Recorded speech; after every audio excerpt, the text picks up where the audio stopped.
Do do do do do. You see, unfortunately, we're not fancy enough to have those big, massive intros, and because I don't know how to edit, so here's our intro. Hello.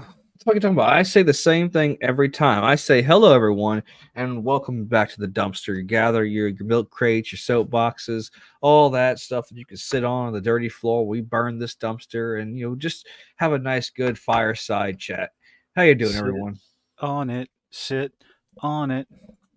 And spin. Hunty wants to sit on Henry Cavill.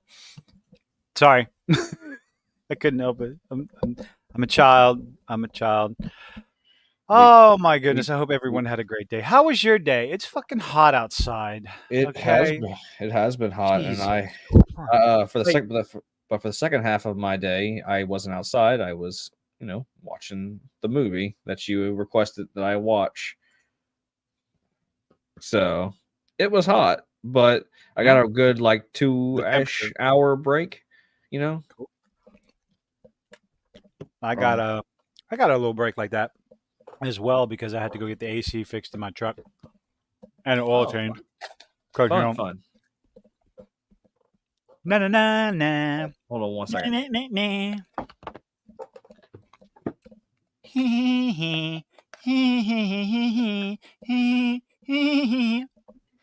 I'm so stupid. Mm.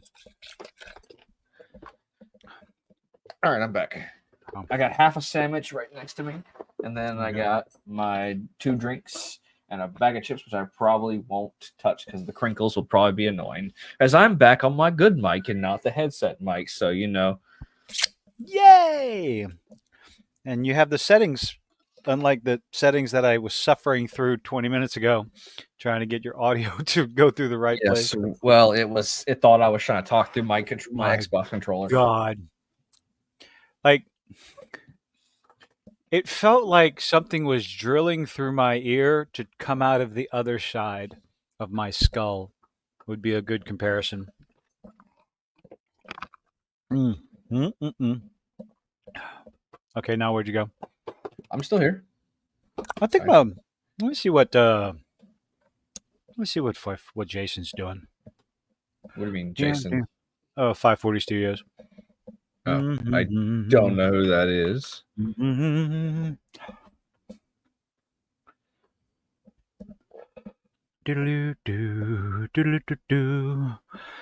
What's up, Sanguine? How are you doing? Hello, Sanguine. Hello, Ark. Hello, Hunty.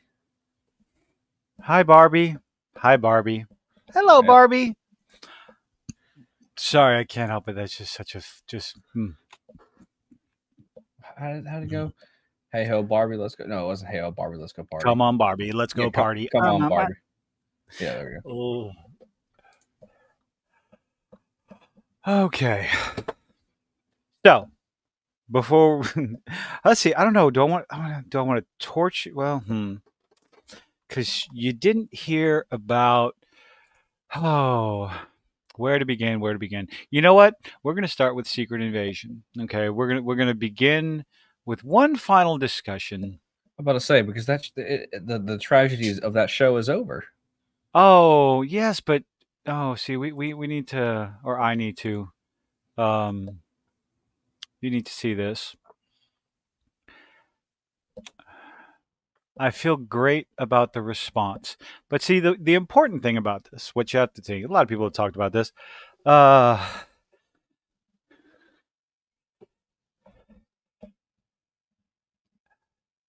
wait. Yeah. Hold on. No, no, no, no, no, no, no, no. Okay. Um, so the director of Secret Invasion Uh huh. had a few things to say about the criticism he received over the Secret Invasion show. Director has revealed he doesn't feel bad about the show's negative reviews and isn't convinced it's his job to fulfill fans' expectations. Really? But I'm gonna go find the quote. The quote's really the most important thing. Um, there we go. I don't read reviews. Let's see what this city's name. Where's he at? Where's his name? I don't know. Just Secret Invasion director? He probably didn't want to Uh, take the ah, probably didn't want to take the no. backlash. Ali Salim. Selim. I don't know, some bald headed white dude. He says, I don't read reviews. No, that's fair. Not everybody does. It's because, are you going to sit Well, there and go also read out all the reviews? some people can't take the Criticism criticism. whatsoever. No. Um, with all due respect, for me, I view all the storytelling work. Oh, see, here's what's great. He contradicts himself. This is fantastic. For me, I view all the storytelling work I do as a dialogue with an audience. Salim explained. When the show is finished and I put up on the screen, that's my half of the dialogue. And the audience then starts their half. I went on a bit of a rant because this statement just kind of sent me over the edge. Because you're going to sit there and go, I don't read reviews. I don't care about what you have to think. I don't. If you don't read reviews, it means you don't really care what the audience has to say. And he goes on to solidify that thought. But to sit there and try to say, it's like, well, it's a dialogue. The storytelling you're doing is a dialogue with the audience. In order for there to be a dialogue with someone, it has to go both ways. You know? Uh-huh. I was like, well, my story is this is my half of the dialogue, but I don't care what the audience's half of the dialogue is. It's like, well, that's not a dialogue. That's not. You only care about your half and patting yourself on the back and sniffing your own farts and thinking it's roses. Well, No, but maybe this he's right just a here, this big is the maybe he's a big man baby who can't take criticism. That's what I said. oh oh oh what he says gets so much better. Um, is he says let's see he calls the Marvel fan base very devoted and Which even we rabid. are. And yes, very rabid. The thing is, it's the devoted, rabid fan base that got you your job. I'm going to be calm. I'm going to be nice and No, calm no, it was the during mouse the who live got stream. his job. You know, the very rich Mickey No, S. with you can say okay. Without the fans, the mouse wouldn't have wanted to buy the product, Yeah. the IP. Yeah, Okay. well, they bought another golden goose, and they for the first time they were making tons of money with it. But you Yeah, but know, because you can make tons of money by cooking the golden goose for dinner. Unfortunately, now you're serving scraps, burnt, old, moldy scraps. Um, but very devoted, even rabid. They have expectations, and when their expectations aren't fulfilled, like giving a good, coherent story and respecting everything that came before it, they move in the other direction. They give it a thumbs down. Now, I am going to be calm, okay? I'm not going to lose my shit like I did in my video. I got a little carried away and loud, I think. I don't know because statements like this drive me up the wall, okay? mm-hmm. You're going to sit there and go, you're going to call the fan base rabid. Okay, well, that's not necessarily a negative thing because we are passionate about the things we enjoy. Just like I am very passionate about the Teenage Mutant Ninja Turtles. Anybody that read my Discord comments knows I had an initial reaction. And then I realized maybe I was a little bit biased. I took a step back. We're going to get into that. Let's focus on this. Oh yeah. Oh yeah, I have. I still have. Anyway, we're going to get into that. But with this, he says, I don't know. Is it our job to fulfill their expectations? You want to answer that question for him? Yes, yes, it is their job. I Yes. personally believe that if you are going to be making a product that people, love and want to see done right, then you should give a rat. Well, pardon my French, but who gives a fuck? Because I've already said fuck. A rat's ass about what the fans think. Because if you don't, then you might lose your job. Like what's her name? The chick who lost her job because she kept failing Pixar. I think, right? There was someone who lost her job because. Are you talking about the? Oh shoot! Wow, I can't remember her name. Victoria Alonso with Marvel. I That's the think most recent chick. That was the most so. recent female. She was head of the production department for Marvel. She was pretty much responsible for all the modern day feminist ideological nonsense that we got in Marvel Phase 5 or Stage 4 cancer. Um, If this guy thinks regular fans are rabid, then I wonder what he'll think of the fans that take canon into their own hands in fan fiction. Fan fiction can be very dangerous because if you let fan fiction, if you go into too much fan fiction, you'll get shit like Kirk and Spock having a gay love affair, which, while on one hand was hilarious to listen to, especially if you remember the audio, somebody made an audio file. Do you remember that? No, dude, I don't watch Star Trek. Oh no, it's no. You don't have to watch Star Trek. They took audio clips from Kirk and Spock, and mixed them up.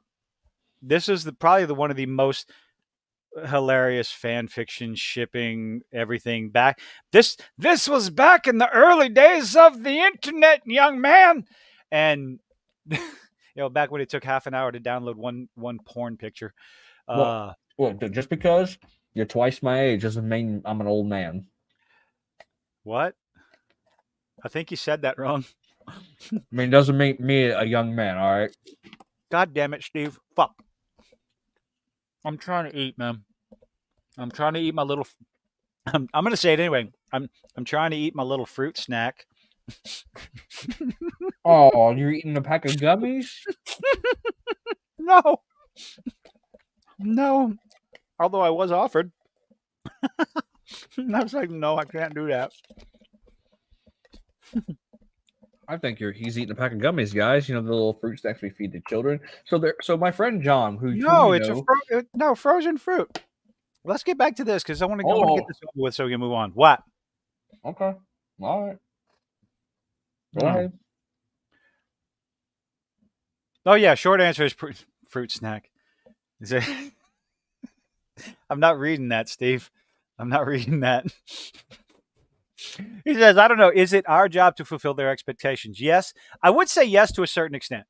But I think they are mixing up expectation. Like, we expect a particular story. It's like, no, fans expect they expect a certain amount of respect for the character, respect for what came before it, respect for the stories the fans love, the stories that created more fans, brought more and more people.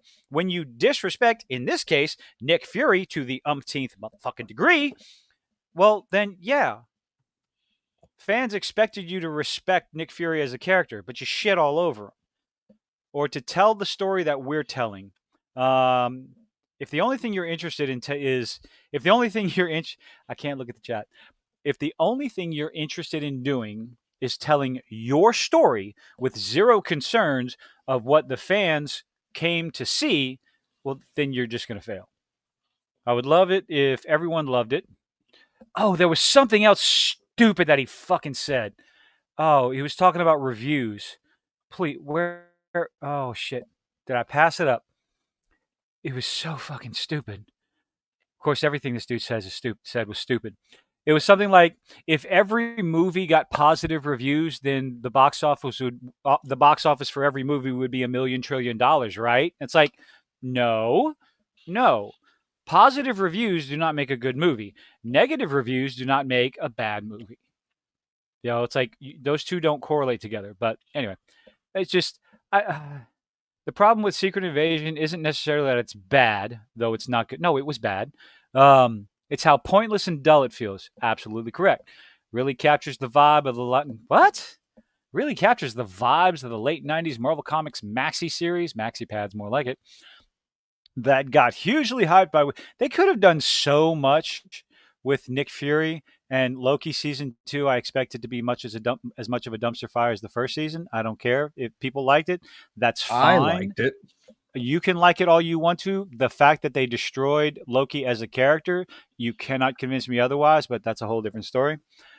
That no. Well, they showed him what he became and he believed him. That's problem number 1. He believed him. I The mean, Lord of Lies, Loki, the trickster, who would have just seen the entire city At the Okay. time they took him, Okay. the Hold on. Hold timeline on. they took him, Hold. he would have been just as happy as like, you can't kill everybody. Why not? Really? Okay. Wait. Oh, never mind. I was mistaken. I thought it was the. I forgot Thor 2 took place after Avengers. So I was gonna say, but no. The No. timeline he was taken from was immediate. I mean, was right you remember he did try to escape a lot, and then also it took a lot of convincing. Like it took a lot from them. Nothing should have convinced him. Absolutely nothing. Sorry. Wow.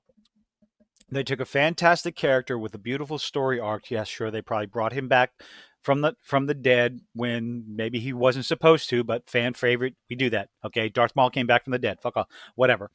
Yes, I know it was George Lucas that agreed with it. It was before Disney, blah, blah, blah. Still shouldn't have happened. Anyway, he was cut in fucking half. Oh, God, don't go there. Death is meaningless in Star Wars. So, and now it's now it's meaningless in the Marvel Universe. Oh, God. Remember when the death of a character had, like, there were, when they, like, it was meaningful. It was, imagine if Artax had just come back to life halfway through the movie.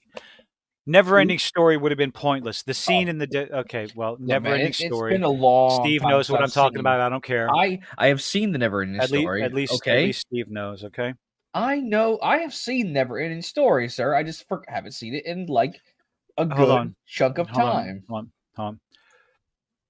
on. Darth Maul lost his asshole, not just his legs. He lost it from the hips down. He was at the no. He lost his no. It was at the waist, not at the crotch, not below the crotch. It was above the crotch at the belly button, cut in half, cauterized or not. You die. And he fell really, really, really, really far. I don't like and the Sith, the evil, his hatred kept him alive.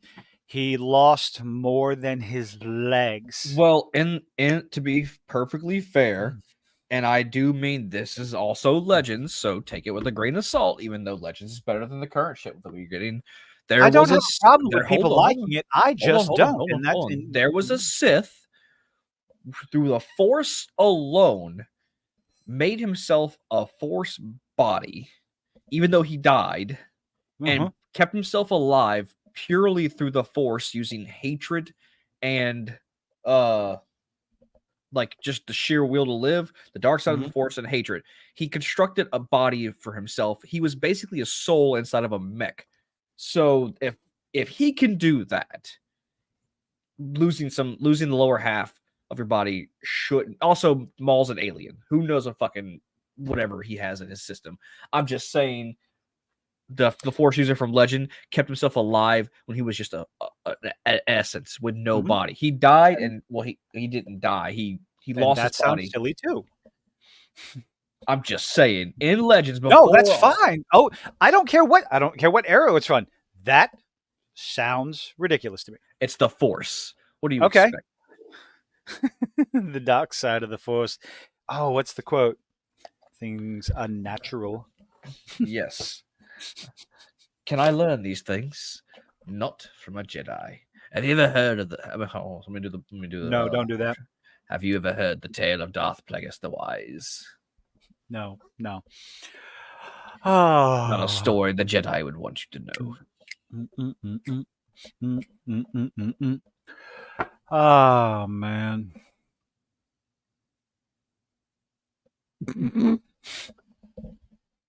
What, Sanguine? Oh, hold on. Shit, I left my closet door open behind me. The cat, I don't want the cats getting in there. You don't want the cats coming out of the closet?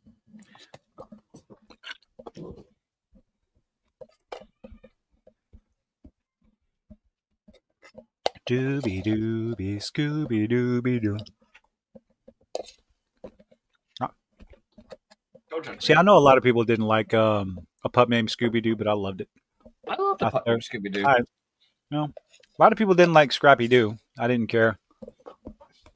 I mean, Scrappy wasn't a part of a pup named Scooby Doo. Oh no, he wasn't. But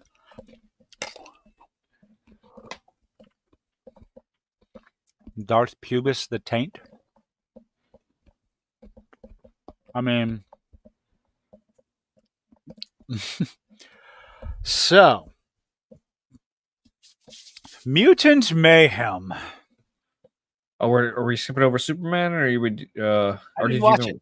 it. You didn't watch the newest episode. I didn't So watch this, the newest episode. how I didn't dare, watch it. sir? I heard Lois is just pissed at Clark for not telling her that that he's Oh, Superman. oh yeah, she's Like that was ridiculously pissed. oh god, yeah. Who's the bad guy? Slade in a power suit this episode, but Did they have a mask? Does he have a mask? he has a mask. But Yeah! it's not the Slade that you know. Oh, fuck him. Well, It's- none of these are. I mean, honestly, none of these characters are the characters that we know. It's a power suit he's wearing, kind of based off the suit they in the last episode. That's dumb. I don't like it. It was to keep up with Superman, and he was actually able to injure him with hot swords. It's like, hold on, this is all unless it's Kryptonian technology. I'm thinking they're gonna reveal this Kryptonian technology. Otherwise, this shouldn't hurt him. Oh, wait. I wonder if all the technology they're using is Kryptonian technology. Like all the shit that they're using that created Livewire Yeah, and the Three Thugs, all the shit that they're using. yeah. What if all that's actually Kryptonian technology? That's probably what they're leading up to because he was saying, But then- "Oh, this." Ooh, if Brainiac's no, that might be a lead up to Brainiac. And sorry. Sanguine, yes, I have seen Darth Scion. Just to answer his question. But anyway, yeah, we'll review that episode later. You can I'm gonna watch it. I am going to watch it, but I legitimately, I could have watched it Friday, I could have watched it Saturday and Sunday, and then Tuesday came around, and I just kind of got tunnel vision for yeah, the Turtles movie. okay. A walking corpse kept alive by pure hatred. Yes, that's one. That's another Sith Lord. They can keep themselves alive through the dark side of the Force alone. Okay. What the fuck? Hold on, love. What? I closed that, right? Apparently not. I thought I closed the either my cat learned how to open closet doors or I didn't shut that door right. Hold on. Mhm. Ruh-roh. Or he was in the closet when I shut it. Decided to come out. Fabulous. So come on, it's mystery time. Who can help us solve the crime? Scooby, a pup named Scooby, Scooby, a pup named Scooby Doo. Yeah. The greatest character of all time in a pup named Scooby Doo was the kid called Red Herring. Oh yeah, I've heard Like, you talk about him on that The video. intellect. I'm sorry. Every time I think about it, it's like this is an intellectual joke in a kid's cartoon. We need more of that. We need to bring that back. We need to have cartoons with intellectual and like mature, not like adult. You know, when you go out looking for fingerprints and Dot comes back with prints, fingerprints. You know, I don't think so. Yeah, no, a mix there. You know, bring that back to cartoons. Stop treating kids like dumbasses, even though most of them are. We were all dumbasses. I'm putting myself in that, but at least, I didn't sit there and watch Wile E. Coyote and think I'm going to strap myself to a rocket and it's going to work. Oh, although the idea of dropping a heavyweight on the other side of a some people teeter-totter. have gone fast with rockets on their roller skates. Yeah, and Darwinism usually takes over, and I'm fine with that. Just like they say, take the warning labels off of everything and let nature take its course. Yes, well, they won't do that anymore, as you know. Yeah, Steve brought this up. He was talking about anyone who grew up with GI Joe or remembers those PSAs at the end of the episodes. It's almost like when someone asks me, it's like when somebody asks me a question, or they say, "Hey, can I ask you a question?" I say 42. It's just a natural reaction From from Hitchhiker's Hitchhiker's Guide Guide to to the the Galaxy. Guide. If you let me finish, I Yeah, could have got. yeah. Sorry, but and then sometimes I get people to laugh, and I'm like, okay, so you get the reference. Cool, awesome. Well, Steve ran into somebody and had to explain something in what was in some class about. She said, "Okay, and now I know." And Steve says, "And knowing is half the battle." And this poor little child looked at Steve like, "What?"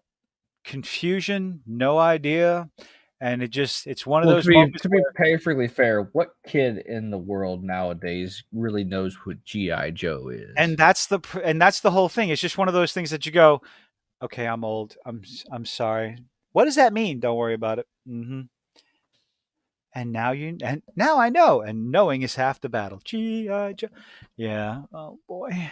Of course, Michael Bay is going to bring it back after the end credits scene of Rise of the Beasts, because G.I. Joe Transformers crossover is coming to theater near you. Really? Yay. Yeah, that's how Rise of the Beast ended, with G.I. Joe. An introduction, G.I. Joe. Yay! To a 18, 19, to a 19-year-old. Ah, That this is news to me. Why are they bringing GI Joe? because it's Hasbro. Is it Hasbro or Mattel? Shit. But Yeah, Hasbro. are they doing the GI Joe from the live action GI Joe, or are they trying to like? I Because Snake Eyes don't got his know. own movie, right? That wasn't Snake Eyes. That wasn't. Not as far as I'm concerned. Snake Eyes doesn't talk. Snake Eyes is a powerful character that doesn't talk. All that dude did was talk the whole movie. Yeah, I'm gonna be get off. I never watched the movie. I had no interest in it. I didn't like the story because Snake Eyes in the movie is an Asian dude, because the director said, "Oh, it's got to be Asian. It's just like, yeah, representation, yeah, authenticity." It's like, yeah, and I'm just like, I'm thinking to myself, you didn't read the comics, did you? At all? Like, okay, you don't know who Snake Eyes is. Snake Eyes was a white dude that got into the clan with Storm Shadow, which caused massive animosity between Storm Shadow and Snake Eyes, which is the reason why Storm Shadow wants to kill Snake Eyes. It's for his honor. That's the whole thing. But yeah, let's go ahead and make Snake Eyes an Asian, because martial arts, ninja, he has to be Asian, because you fucking idiots. But they call us bigots and racists for. Okay, sure. Where'd you go? Still here. I'm just letting you rant. Hmm. God. Hmm. What was his name? Who played Darth Maul? Ray Parker? I don't know, honestly. No. Well, he played Snake Eyes in the original live action GI Joe, and With he was perfect. Channing Tatum. Yes, and Well, yes, he's perfect because he didn't talk. he didn't talk. He stayed in character, even when they weren't filming, which pissed a lot of people off. He stayed in character. No, That's that's what funny, was neat actually. about the Snake Eyes character. He, it had to be, you had to know what he was doing through his actions. And the funny thing is, the Snake Eyes toy, he was created because they had a bunch of parts left over. The Snake Eyes character is a hodgepodge of all the leftover parts because they just wanted an extra, and he was all black. His character, he was just all black. Yeah, it was kind of funny, and he became one of the most popular characters, if not him and Snake Eyes and Storm Shadow were probably became the most popular. I liked Zartan as well, and we're gonna start getting into toys and shit. Ninja Turtles. So what'd you think of the movie? Eh. No spoilers yet. No spoilers yet. How much? Okay, here's my first question. How much do you know about the Teenage Mutant Ninja Turtles? They fight Shredder. The Shredder is the leader of the Foot Clan. Sometimes Shredder can go Super Shredder. Okay. Did you ever watch any of the Oh, I'm cartoons? sorry. Hold on, wait. I'm sorry. They're turtles as well. Well, yeah. Hence the title. So you're essentially a super normie when it comes to go and see this movie. What did you think? Yes, no. I've seen the TMNT movie, the one that where they fought when after it was like based after they killed Shredder, and then they're fighting those ancient the older like the immortals. Oh, hold on. Don't die. I'm not, Steven. Steve hasn't said anything funny yet. You're missing out on your chance, Steve. I'm gonna die from nothing. I'm gonna choke to death on nothing.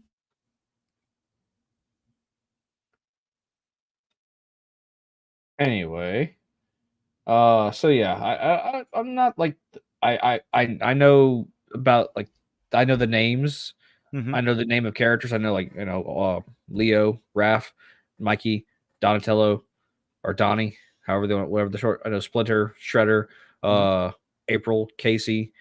I know the characters, and I got a base knowledge of it all. Maybe. So, watching this movie, you're not going to be swayed one way or another by any sort of biases and or longstanding love for the turtles. So No. that's good. That's fantastic. Now, so what'd you think?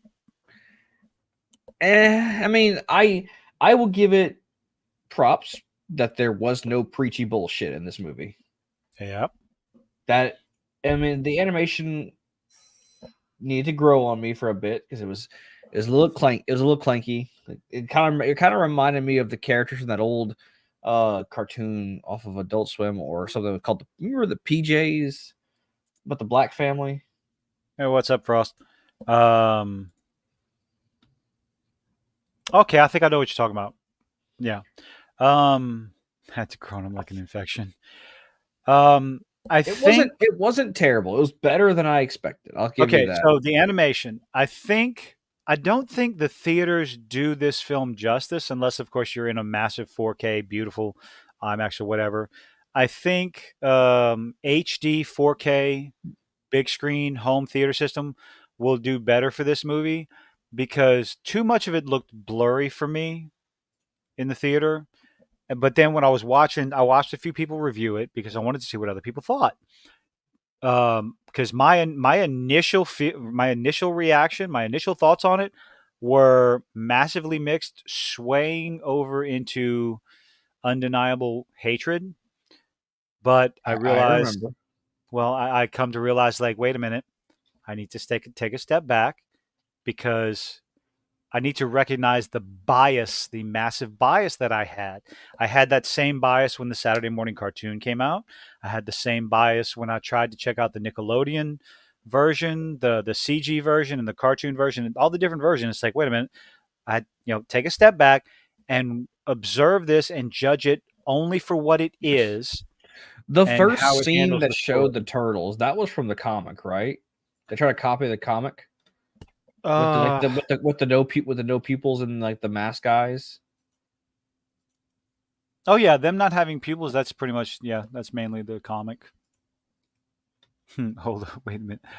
Uh, um, so I think I'm going to give this a rewatch because, like I said, the reviews that I was watching, the animation was it was a lot.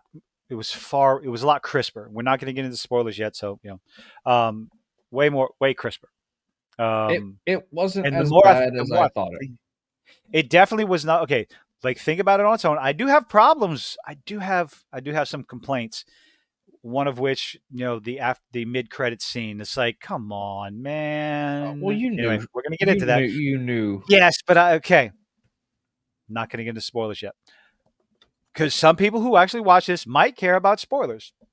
Um, I think my son's gonna love this. Absolutely love this movie. And to your point about not being preachy, I did like that. The red flags were up when people said, "Why is April this? Why are they changing this? Why?"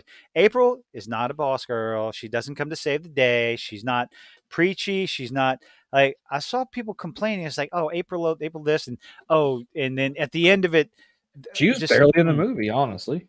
she wasn't a girl boss. This movie was not preachy. The article we're going to talk about, I went and watched this video, and I'm like, "Wow, you okay?" No, if anything, she fucked up left and right. Oh boy. Oh yeah. And so did the turtles. But Well, they were still learning. They're brand new. oh my goodness, no kidding. Really? Oh. Well, they're I one will say, criticism. I They're not understand. confident. They don't know what they're doing. They're squirmish and everything. It's like they never got into a fight before this movie. That was the movie. Like, did I just wondered, and of course, oh, we're gonna talk about. Hold on, I'm just gonna go ahead and yeah, we're gonna go ahead and do this. I'm gonna share the screen because I really, really want to fucking talk about this article ah because people are parroting this article over and over like it's gospel. I go to Bounding into Comics often. I use some of his articles often. There have been a couple of times. No, yeah, in this movie, this is their first fight. This is their first fighting experience. Um, so, yeah, they had never been in a fight before this movie. They practiced, they trained, and did all kinds of other stuff. Okay, let's do this. You know what? We're gonna stop sharing the screen. Let me see. I need something that says spoilers. So you know what? I'm going to make something that says spoilers because we're going to talk about spoilers because I really want to talk about this movie before we get into that article. Suggested videos, yeah, fuck off. I'm going to make something on the fly. We're doing it live. Well, the Bounding into Comics is article. The article is referencing someone else's review.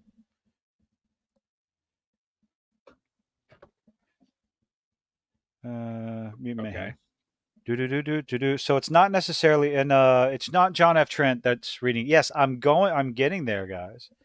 I'm getting there. You know, you think I would have been prepared for this, but you know, what do I know? Be prepared, be prepared, be prepared. Who remembers that movie? Oh, an avalanche is coming. I do not feel prepared. Sounds very familiar. Is that old cow movie? No, it is old Red Riding. It's like it's the CG movie with Little Red Riding Hood Oh and God, Grandma. no, that's Oh, come on. Hoodwinked. Hoodwinked, yes. Be prepared, be prepared, be prepared.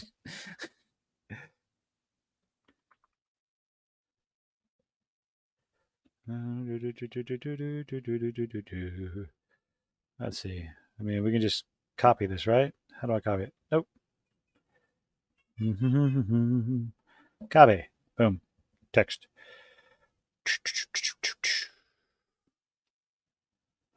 All right. Save. Yeah, this is taking a little while. I found a special can dynamite. Yeah. Dinamite. Dinamite. Dinamite. Dinamite. Da, da, da, da, da, da, da, da, da. Do do do do do do do do do. When danger rears its ugly head, he bravely turned his tail and fled. It's taking too long. Got my flamethrower out. The second one was terrible. I thought the first one was pretty funny.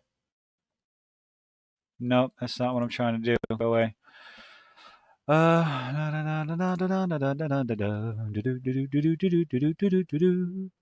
All right. Here we go. All right. So, let's get into spoilers. Let's see. Plus. So, spoilers. let's talk about this movie. This is your last. This is your final warning, ladies and gentlemen. If you actually want to see You all this movie right and there? experience You it for had itself, a beer or something? You slurred there a huh? little bit. I No, said you I'm just slurred there a little bit. Hooked no, on I'm phonics just didn't help you. weird. No, Hooked on Phonics is never going to help me. So beginning of the movie, Baxter Stockman creating, having Baxter. Okay, so Baxter Stockman being in the movie is pretty cool. Didn't mind it, but they kill him like right at the beginning. When I don't know who. I didn't know who he was, by the okay, way. Baxter Stockman originally worked for TSRI, who made the Ooze. That's going all the way back to the Eastman and Laird original black and white. That mutated the Turtles and Splinter and all that other stuff. Um, what's the fuck? Superfly. Okay, was his child. Superfly saw what the humans did, and they killed Baxter Stockman. Kidnaps all the mutants, the extra mutants, and then one little canister gets away, and turns the rat and the turtles into mutates them into humans. As far as let's see, I want to go back to where. Here we go. What Charlie said gets further and further away from the original source material. Now we can talk about the absurdity of this movie. The idea, again, spoilers. Splinter is a rat, just like in the original show, in the original comic book, and But in the IDW stuff. The but he turtles are, did of course, not. are turtles. Hmm? He did not learn his kung fu from watching the Kung Fu Master. Yeah, they modernized it, so they learned it by watching videos. Now, if you want to argue the absurdity of that, then I'm going to talk to you about the absurdity of a rat. Learning it from a Kung Fu A Master. rat watching someone do kung fu, someone do martial arts, and a rat who has not been affected by mutagen mimic the moves of his owner. That's not absurd. That is absolutely absurd. But we're going to accept it because it's a comic book. It's ridiculous. If you want to argue about, well, how did they learn martial arts just by watching someone? It's like, well, that's how you learn martial arts. You watch someone do it. You go through the same motions as someone else, and then you practice it on other people, which is what they were able to do in the sewers. Is that absurd? Well, it could be, but it's not all that much different than how they learned it in the comic books and in the other iterations. If you want to argue that the ultimate story between Hamato Yoshi and Oroku Nagi and Oroku Saki and all of them, sure, that is not in this movie. That part has been completely taken out. The revenge angle, the woman and all that other stuff. Katas can be. Katas are mainly for show. At least they were in judo. You did your katas in order to get your, progress to your next belt. But in most iterations of the turtle, they went full on spar, full on rondori.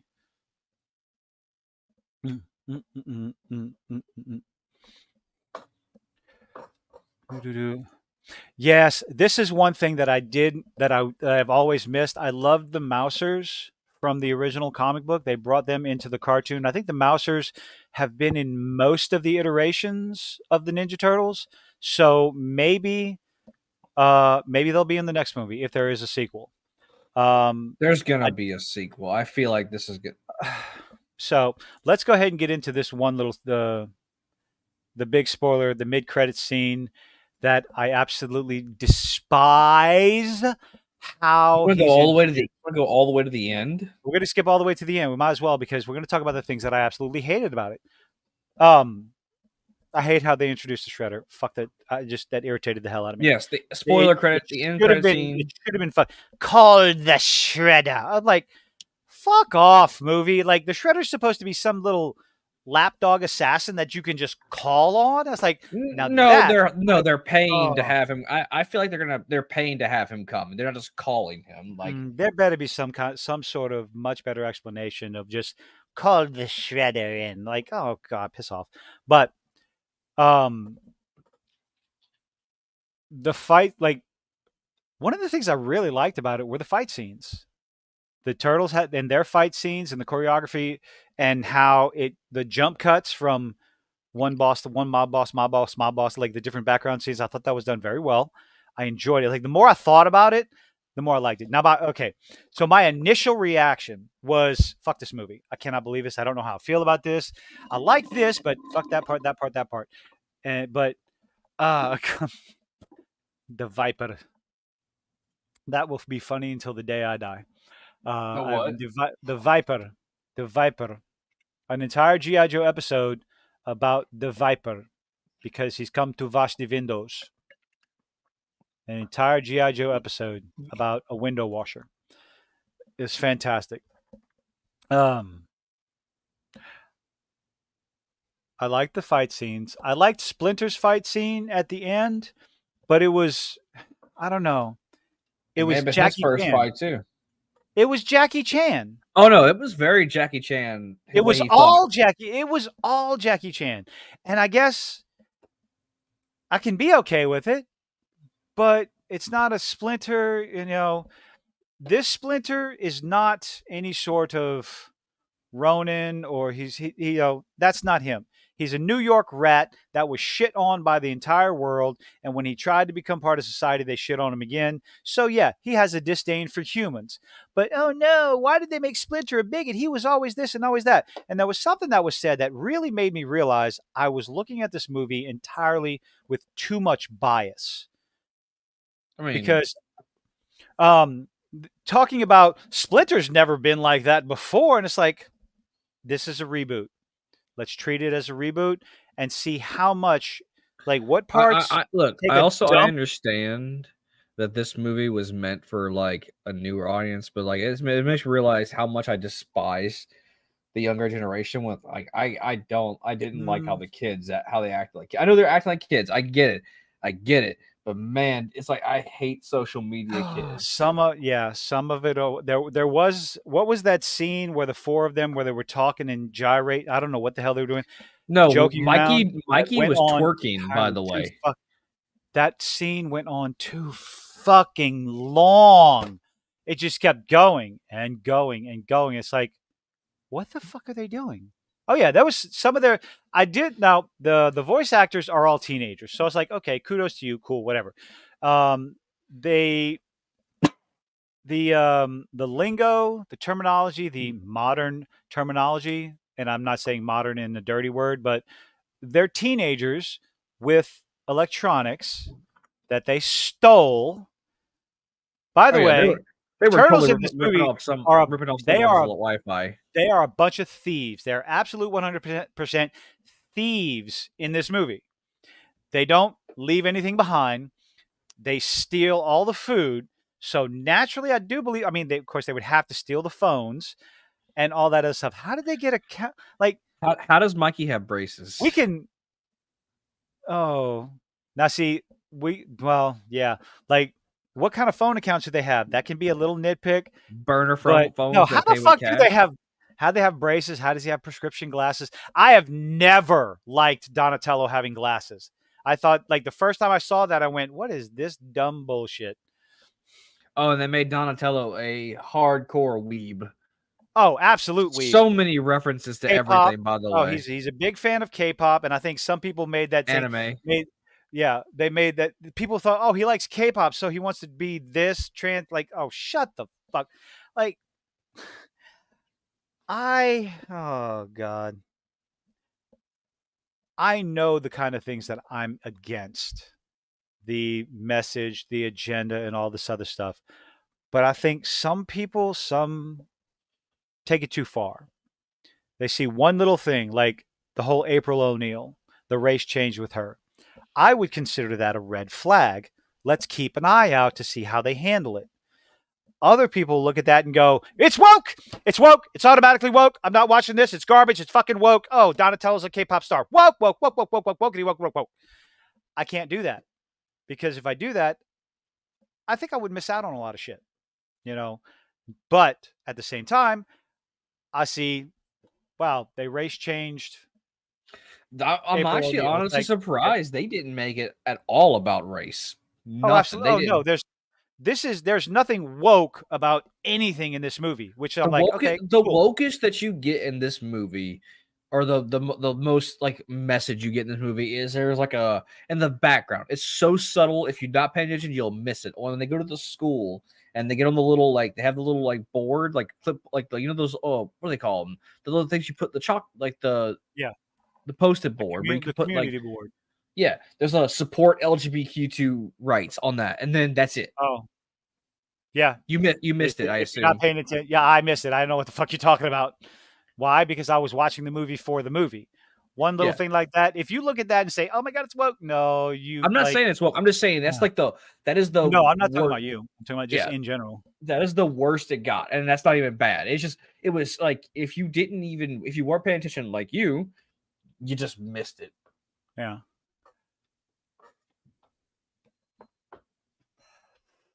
Yeah, April O'Neil's character, she, like I said before, she's not a She was girl boss. fine. She's not Oh, the key to puking was hilarious. oh god. That's a lot of puke. She should go to the hospital after the puking like that, because that's called death if you puke that much, I think. That was projectile vomit too. I'm scared. I'm frightened. Okay. Jew York and Jew Mexico. I don't even, I'm not sure if I want to know why, but watching people review, it's like I'm not going to sit there and I'm not going to simp and shill for shit like this just because I want to. I don't know. I could never do that. But I'm also not going to hate something just because. I'm not going to like something just because. No, I'm going to check it out, and I'm going to try to be honest. And thankfully, if I'm smart enough, I will continue to not jump on my first reaction. It's like, no, let me get a time to marinate, because yeah, if I just looked at this from the standpoint of someone who's loved the Ninja Turtles, the original Eastman and Laird Ninja Turtles, this movie was absolutely horrible. If I look at it from that lens, this movie's fucking terrible. Continuously changing this backstory. Splinter's a fucking this, and then Bebop and Rocksteady become good guys at the end for some stupid, obnoxious reason. I still don't like that either. I was very confused as to why. All of a sudden they get convinced to be good guys. Just like, okay, there was no development. It's like, what? Maybe half of them, like Mondo Gecko and Genghis Frog, and of course, Scumbug, who The roach, the cockroach, who ends up becoming falls in love with. Splinter's love interest, because they did foreshadow that earlier whenever he was friends with a. Yeah, but here's the thing. So everyone is assuming that, at least everyone that didn't watch the movie, and because of this one reviewer, I mean, it doesn't help that Scumbug is traditionally a male character in all the other iterations. He's a male that got mutated with a cockroach. So it's like, okay. And then there's a poster. The closest good version of Bebop and Rocksteady is the Nickelodeon computer animated show movie. I thought that was so far that I've watched, the most respectful version of the Ninja Turtles. It mixed in juvenile comedy with mature storylines throughout the 5 seasons. I absolutely loved it. Those two versions of Bebop, that version of Bebop and Rocksteady, were tolerable. I mean, obviously, and I know you're probably going to say this because Seth Rogen did not change his voice for this role at all. He just did the Seth Rogen voice, same way he did with Pumbaa. It just reminded me of him playing Pumbaa. He's played a warthog twice now. Well, Pumbaa, Rocksteady, or Bebop, and Donkey Kong. And I don't care that he says that he's phoning it in. That's the most disrespectful thing. Sure, he admits it. He says that I'm just going to do my own voice. Like, yeah, well, Which one was the 2003 version? Let me make sure we're thinking about that. Wait, what? I want to see if this is the right version. Yes, that version. Wait, no, not that one. Wait, what? Wait, we're gonna get around. I'm picking up the wrong thing. Frostfang. I enjoyed. I watched a few of the episodes of the 2003 version of the Ninja Turtles. I did enjoy that one as well.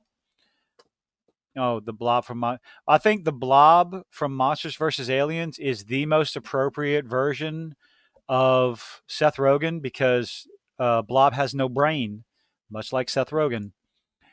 Uh,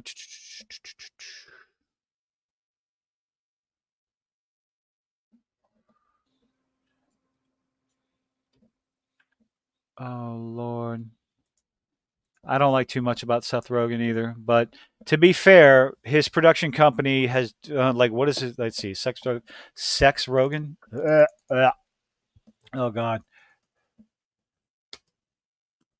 production company. Seth Rogen produced not movies, because I know they did Invincible. Yeah, he did. Seth Rogen. He's the Cyclops in Invincible. The Point. Cyclops No. I don't care who he's played. I'm talking about his production company and what they've done. 50-50. This is the end. Neighbors interviewed. No, that's 2011. In development. Joyride, Good Boys, Long Shot, Blockers, Disaster, Sausage. Oh God, Sausage Party was so fucking bad. It was a terrible Okay. movie, but it That was was so bad. It was hilarious. He did Preacher. Okay, so Preacher, The Boys, Invincible. Unfortunately, The Boys is good. Don't you talk shit about The Boys. Well, I've heard mixed things about The Boys. Season 1 is great. fantastic. After that, it goes kind of downhill. It's a great show. I love that. Again, that's fine. But he's made things like his production company is responsible for things people have enjoyed. I enjoyed the hell out of the first season of Preacher. I love that damn show. You should also The Boys watch and Invincible. I should watch Invincible. Everyone keeps telling me to watch it. So his production company, I'll give him, only feet. Oh, but shots fired. Okay. I need to go grab something. I will say I agree with you, Steve. I do wish although I really do like the Boys like interpretation of the show. I do really I wish they would have gone with the comic version, but man, the show is really good. I enjoy. I haven't read the comic for Invincible yet, so but I do know about the comics from the Boys, and I like them both. I think the comics are better, but I do really like the show. I think the casting is really, really good for the show. Personally, I think was it Anthony whoever I can't remember his name. Anthony something is playing Star. Homelander is no,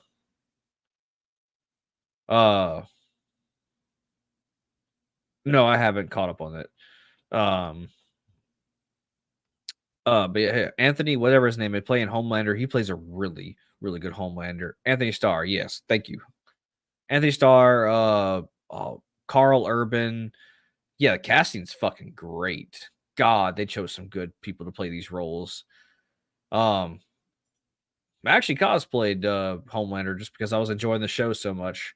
I bleached my hair for a whole month for it too. I'll never do that again.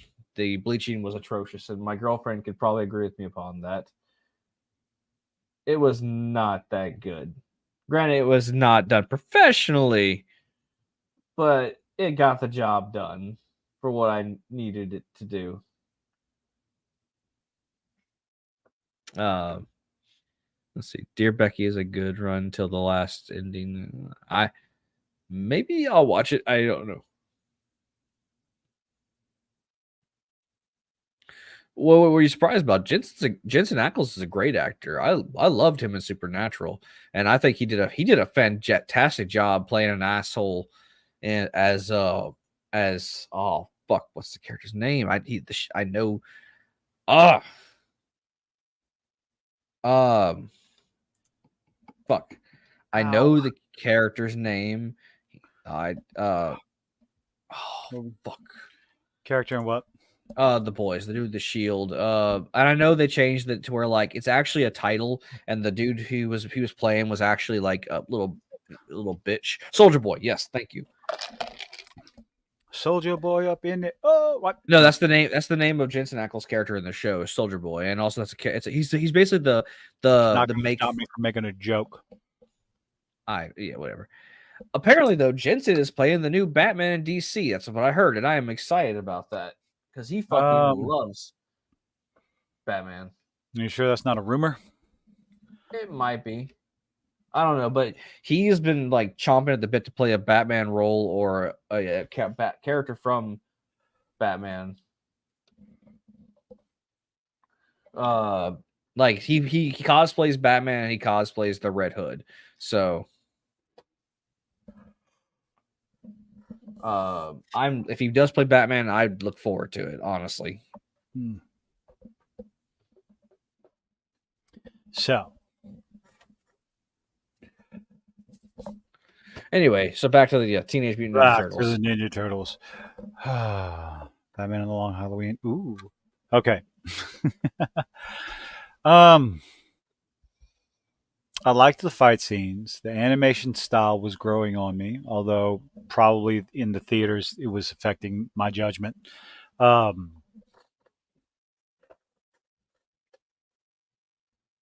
was okay with the change in their backstory. I think the movie had a good message about family. I thought that was pretty good. The overprotective dad. Splinter was the overprotective dad trying to keep his boys out of trouble, and which wasn't terrible. Being teenagers and wanting to break free and get out on their own. And in the end, Splinter realizing that maybe he had made a mistake and decided to do what he could to help him. And the heroes and the humans and all this other stuff. I did not know.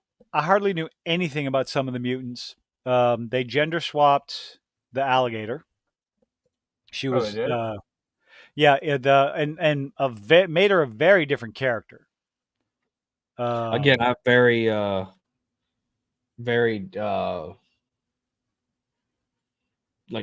unknowledgeable about the turtles. So,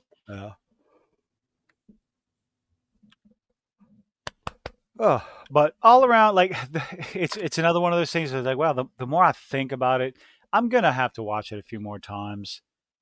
But definitely, kids are gonna love this movie, which I think is a positive, because it's very targeted towards kids. Yes, and teens. I didn't have a problem with the turtles being teens. Yeah, Leatherhead. Leatherhead is now a chick from Australia instead of just a big mutated alligator.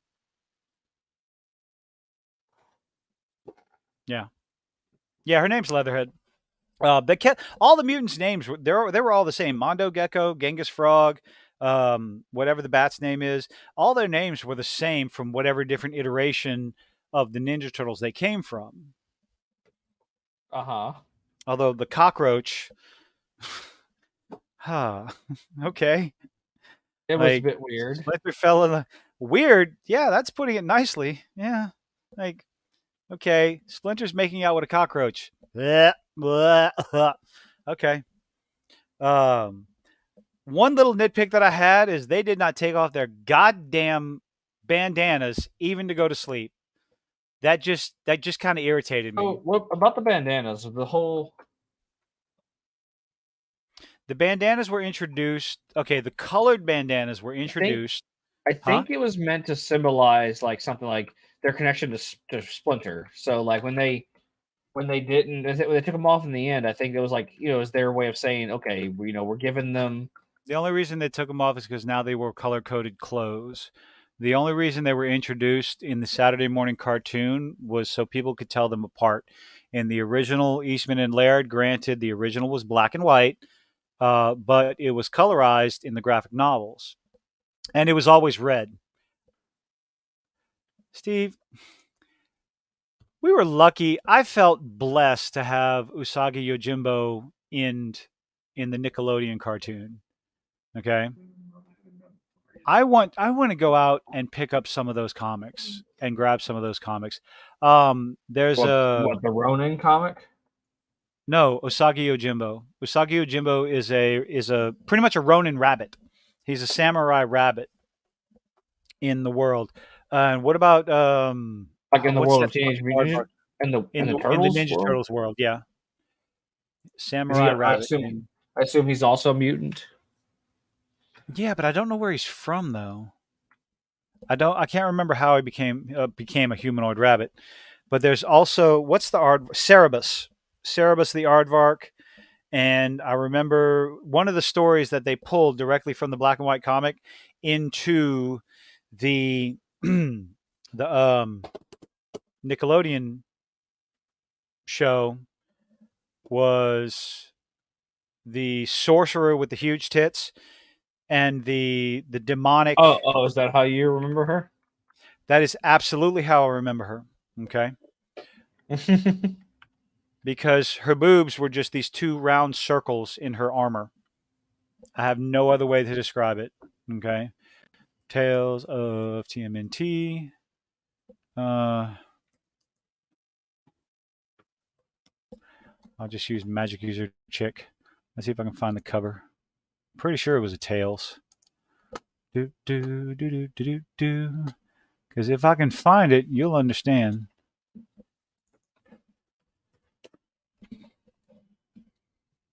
No.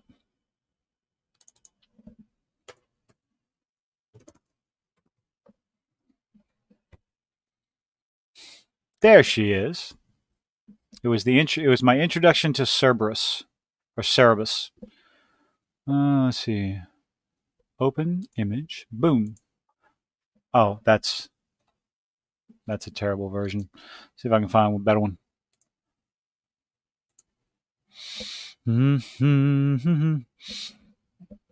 But who was in green face? Oh Lord. So let's see. Do do do do do do do do. Do, do, do, do, do, do, do, do. So yeah. So yep. Yeah, Uh-huh.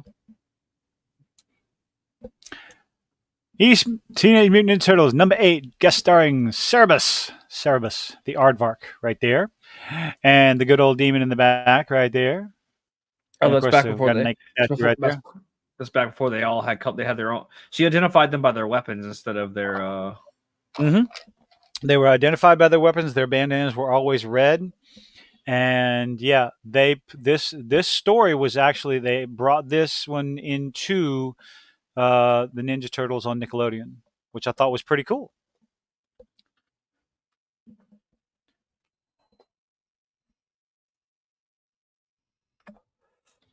So yeah, let's get back to spoilers before we move on to this nonsensical article that irritates me more than the movie did. So, question: I know it was a minor thing, but how'd you feel about the size being not rounded? It irritated the hell out of me when I saw the trailers, but I'm fine with it.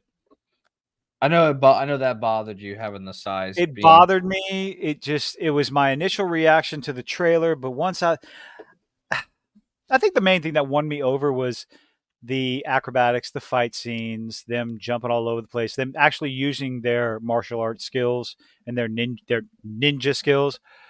Would you want me to map out a hypothetical TMNT game for my channel? Why not?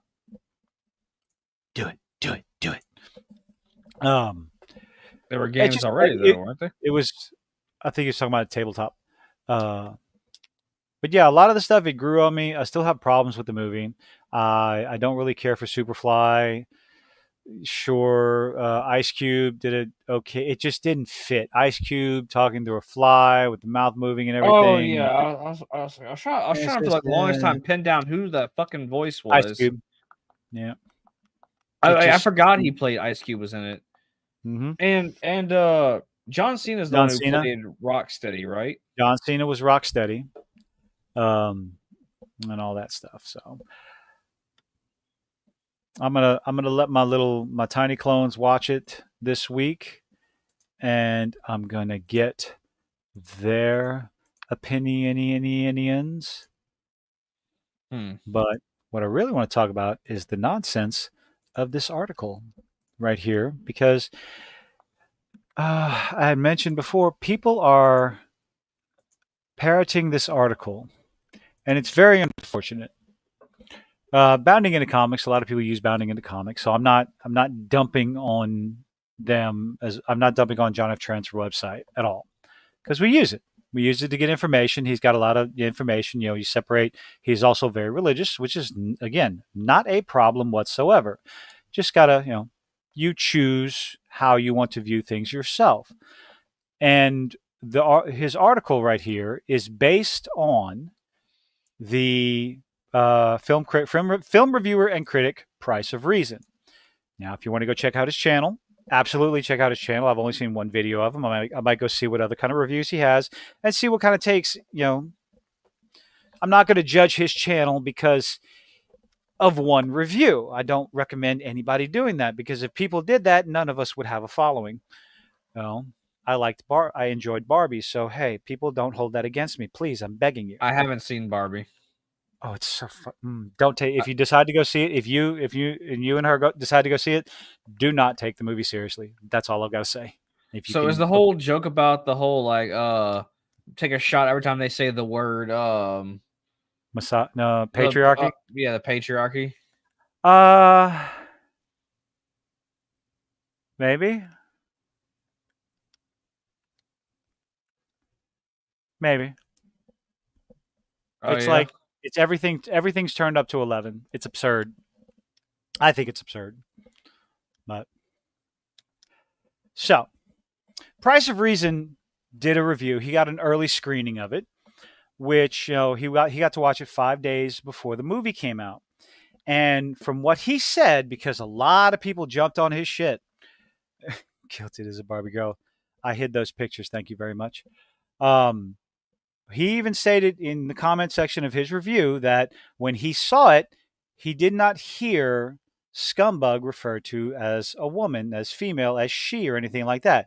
To which I commented that, so you believe that in 5 days they added that line in and got it out to all the theaters in the United States in 5 days. That's like okay, sure. I can understand if you're going to base your assumption off of what Scumbug was before. Scumbug was always portrayed as a dude. Okay. And now all of a Mhm. sudden Splinter's kissing Scumbug and falling in love. It's like, okay, wait I'm a pretty minute. sure they made it a chick though. It was a woman. Every time Scumbug is referred to in the movie, it is her, she, everything. Okay. Scumbug is a woman, cockroach in the fucking movie. God almighty. But yes, and it's set up like you said. It's set up in the beginning where Splinter's only friend is a cockroach named Ken or Ted or whatever, and then he's squished. So all that other stuff. Butchered the turtles. Nah, no. This is hyperbole. Film reviewer claims falsely Seth Rogen made Splinter gay. Nope. Incorrect. Factually, provenly incorrect. And this is the number one problem I have with the whole parroting thing. And the main reason why I want to bring this up is because this is not the only instance of it. It's happened most recently. One little bit of news comes out and people just Wait, this jump on was made before the movie was released though, right? the what? This review. The reviewer, Price of Reason, got an early screening 5 days ahead of time, so that he was able to see it early, right? So he could get his review out in time, and that this is what he said is that they made Splinter gay because he's making out with a character that's been traditionally gay. It's like, or traditionally male. It's like, but did you watch the movie? He doesn't remember it being like that in the movie. It's like, well, okay. After watching an early screening of the film, Price of Reason shared his review. Let's see. Here's where we begin. In adaptations that we've seen to date, the turtles usually take the fighting seriously, even if they are at times a bit humorous and playful. They usually seem rather confident and competent. While each of them have certain strengths, flaws, and unique skills, they also show real respect towards Splinter, who is their caretaker, but also their mentor. So let's go ahead and pick this thing apart. Like I said earlier, kissing a contra, no, kissing a contra, it's not gay. It's just, it's just, nasty, but, Who was So, because she was constantly spitting out bile the whole. dude, it's a cockroach. Blech, yucky. So the turtles take their fighting seriously. They do generally take their fighting seriously in this movie. It's their first goddamn fight. They practice and practice and practice. They did this all their lives, and then all of a sudden they're excited and they're clumsy. This one part, just that one scene when they get into the garage, they're essentially taken by surprise, even though they're the ones that barged in. Lots of dudes. One of them trips, and I think that's the only time where it shows them being clumsy, because once the fighting starts, they're able to react quite well to everything coming at them. Yeah. And then when they go after the different mob bosses, no, they are quite skilled and quite confident. So, again, this little humorous and playful, I have to vehemently disagree. I no. Now, as far as the respect towards Splinter, this is not my Splinter, okay? It's not. I have to accept that. This Splinter is a father. He's not a sensei. He's not he's not a Buddhist. He's not some sort of Ronin. He's not holy. He's just He's not some dad religious. who watched He's VHS a tape. dad. He's a dad that's trying to do what he can to protect his boys, his kids. He taught them martial arts and learned it along with them to help them in the human world, because he has reasons to hate humans. Because There they is tried to kill him. contextual reason, because they tried to kill him over and over again. So this is not my Splinter. This is not the Splinter that I grew up from 12 years old. And even it's not the same. And here's the thing, Sanguine, it's okay.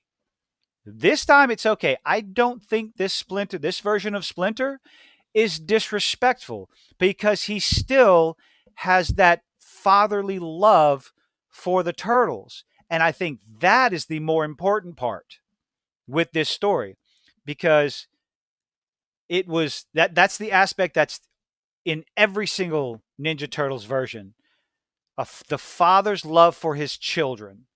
And that is kind of lacking in some entertainment today. Be right back. What, I a gotta get to do positive father something to role drink. model? Yes, a positive father role model. And this Splinter is you over it. This dude's over exaggerating. He's dying of thirst. I'll be right back.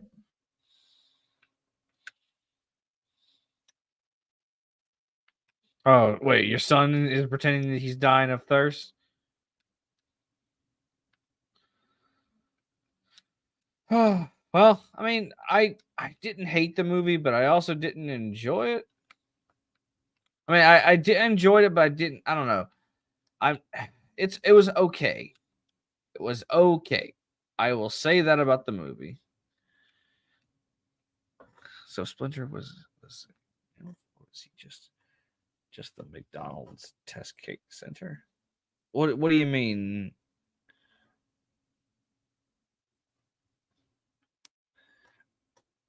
I mean,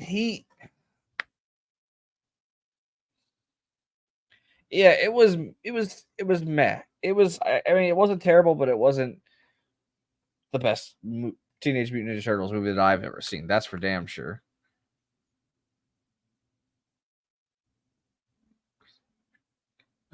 Okay. They didn't keep trying to kill. They weren't trying to keep trying to kill Splinter. The rat, the humans, yeah, they Oh no, because they kept trying to kill. Oh, I thought they were. I thought I'm bad, Steve. I thought they were. Steve was saying that like the the the the writers trying to keep killing him off, but like no, like no, the people try. That's why he doesn't like humans. That's why Splinter doesn't like humans. yeah, I And know it's like, that. oh, he's a bigot towards humans. Like, okay.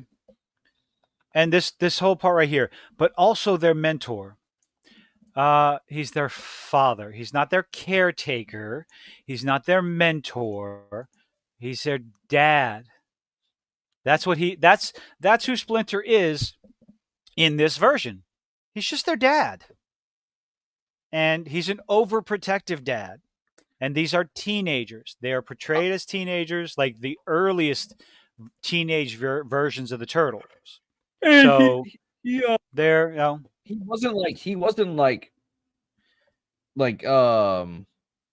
like overly good at like overly martial arts. He good. was still clumsy with it. No, he learned just like them. The fight scene, like, excuse me, eat a Big Mac rack. Okay. Oh, that's from Demolition Man, isn't it? The fight scene with him. No, he learned the martial arts with the turtles. Yeah, but he No, was he still a did it little with bit them, clumsy practiced with with it. them. He was Jackie Chan at the end of the movie, which I thought was like, on one hand, okay, pretty cool, but on the other hand, it's like it's very on the nose. Well, no shit. Um, I thought it's a pretty good homage, Jackie Chan. He's getting up there in age. yeah, Let him. yeah, he can't do all that other shit.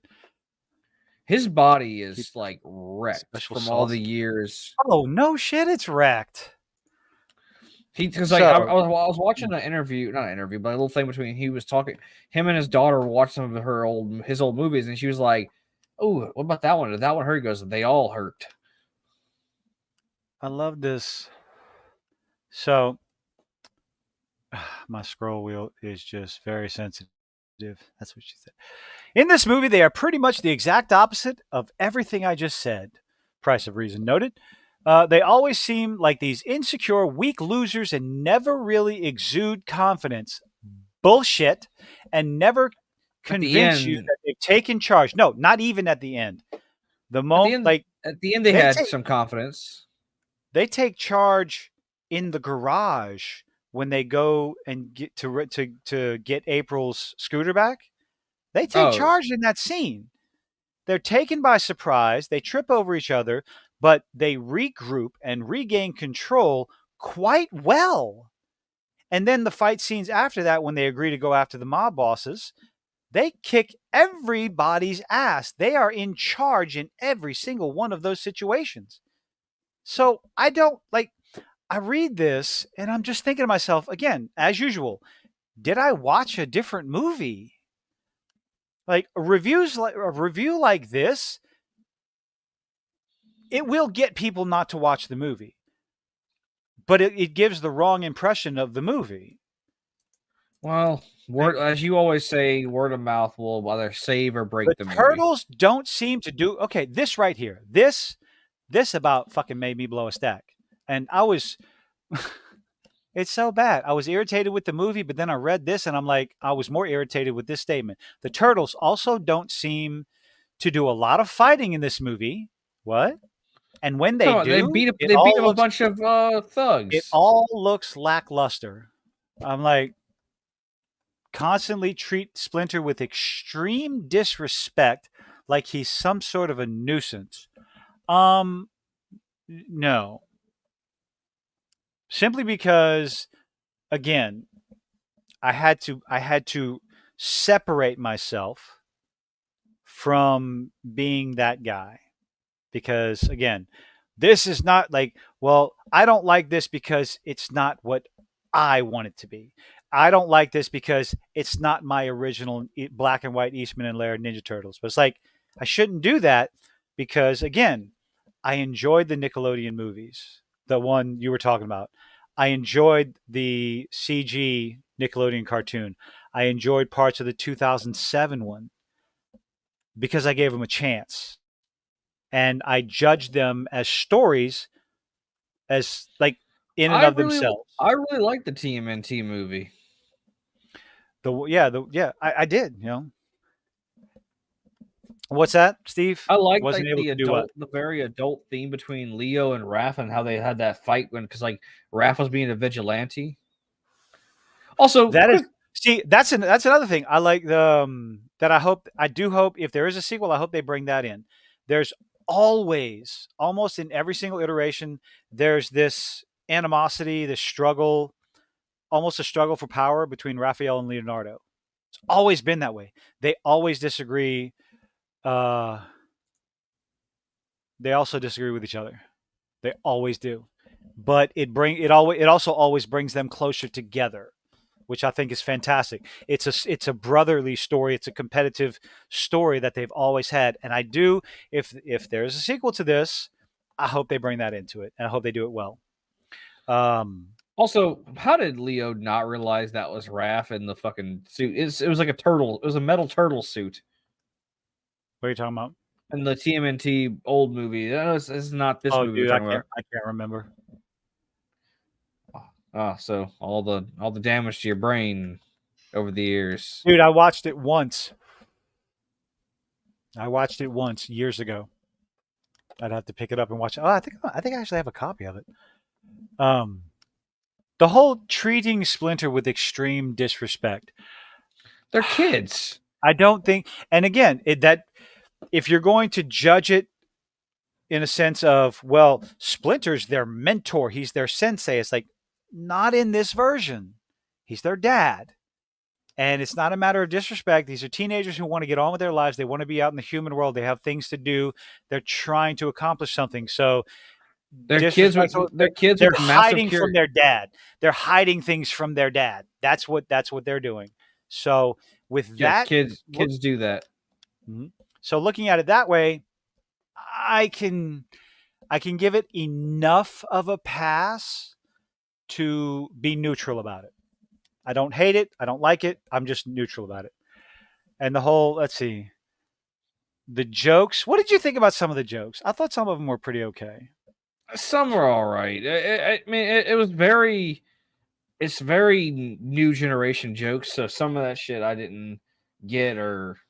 I thought it was cool in my theater. There were a few times where I heard kids laughing at the jokes, and that was perfectly okay. That was actually wonderful for me because Well, they're bringing kids. new. They like flashy, But funny. no. The jokes they were talking. They were laughing at the jokes from the movie, not the flash bang boom. They were laughing at the jokes, which means bringing new fans. Because hey, I mean, I guess we just don't gate. I mean, even though we're accused of gatekeeping, always wanting to bring new fans in, because if they see this, they're going to see this and they go, what other Ninja Turtle stuff is out there? And if their mom and dad, or if their dad, he's a fan of Ninja Turtles going all the way back, and it's like, well, if you like this one, let me show you this one. Let me show you this cartoon. So you're saying it's a Okay. chance to bond the generation gap. Exactly. And get more fans and more stuff, because the more popular it is, the more likely we can get more stories like this.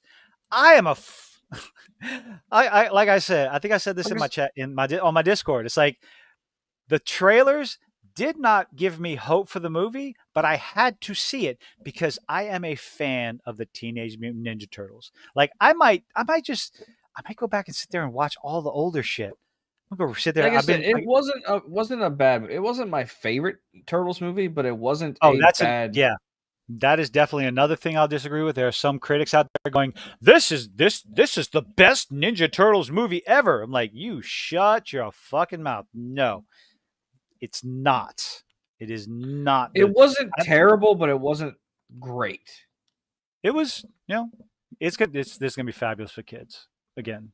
But I think it's going to have the same popularity. Not the same, but like just because like kids are going to talk about it in school, they're going to see what their friends or it's going to have that Mario effect. The story wasn't like complex. It was super simple and like it it was a long movie, but it didn't. I feel like if a No, kid's watching it, it'll keep them like going. It's not gonna like make up. They're not gonna tune out. It's a lot of flashy and it's a lot of like it's fast paced. So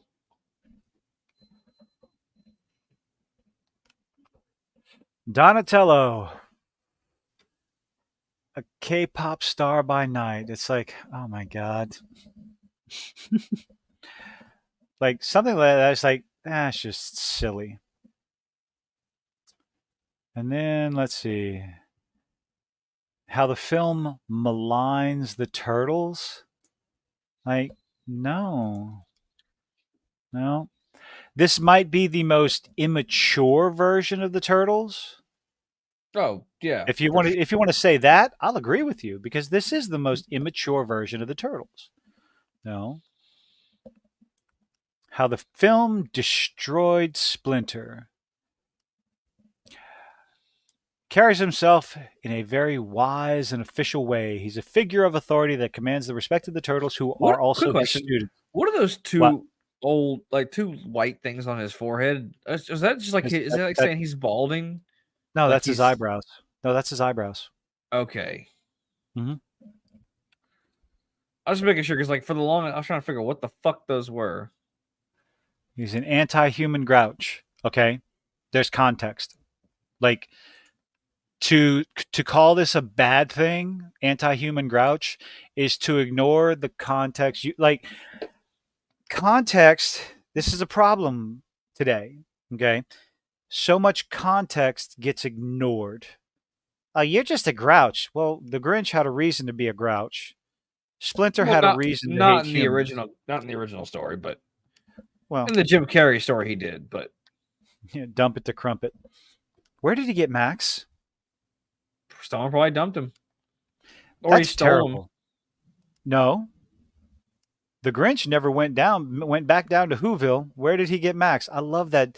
I was like, we're going to destroy your childhood here. Oh, God. It's a reverse goatee.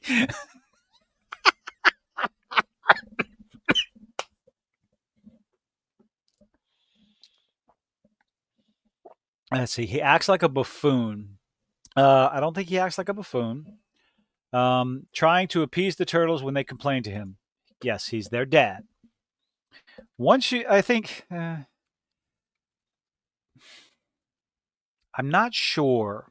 I'm not sold 100%. I understand this version of Splinter. He's the dad version. He's the father version trying to protect his kids. He's not the sensei at all. He's not a sensei at all. So there's the change in this one, which is why I'm so irritated. They say this breaks it so far away from the Shredder. You know, and that was always such an iconic. That was an iconic thing. Shredder and Splinter and the Turtles. Yeah, they were Like yin and yang, or in not yin almost and every yang. single iteration,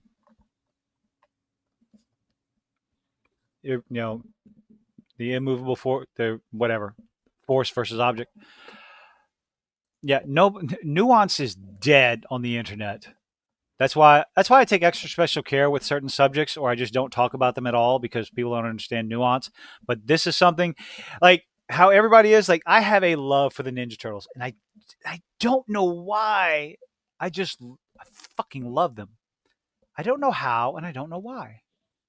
I don't know if it was the art style or I genuinely don't know what it was, but I fell in love with the Ninja Turtles probably more than I fell in love with anything else.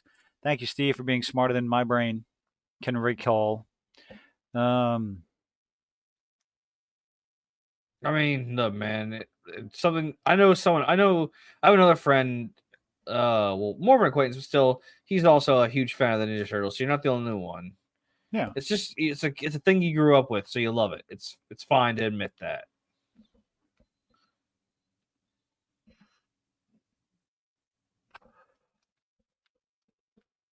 Frostfang says, like, can we get protective sensei, but someone who wants to protect those above without being a giant participant? What I'm not sure what you mean, Frost. Would you care to elaborate, kindly good sir? Because I'm not entirely sure. We'll leave that up there. Oh, then we'll take it down, and then we'll put it back, and then we'll take it down. I didn't mind this version of Splinter. Anti-human grouch, and then of course, But again, he had reason to not like Yeah. humans. but to add insult to injury, at the end of the movie, were you seen? Nobody sees me. Can you see? No, nobody saw. Nobody was able to see Rocksteady. He actually wasn't in the film because you What? can't see him. Rocksteady, John Cena. Oh, You can't see John him. Cena. Anyway, Yeah, it's a bad joke. I don't care, but it's a joke. It's gonna It live took, forever. it took me a second. Now, to add insult to injury, at the end of the movie, Splinter is seen making out with Scumbug and then professing his love for Scumbug, who he seemingly enters into a relationship with. Yeah. Blech. I mean, he does. That's not. Yeah. There's no question on I know. that. He does. Now, apparently, there were promotional posters for Scumbug that said, so and so, like Ice Cube as Superfly, Seth Rogen as Bebop, John Cena as Rocksteady, Scumbug as himself. So, so that assumption is very much the studio's fault. And of course, Scumbug, every other version of Scumbug before this has been male. Now,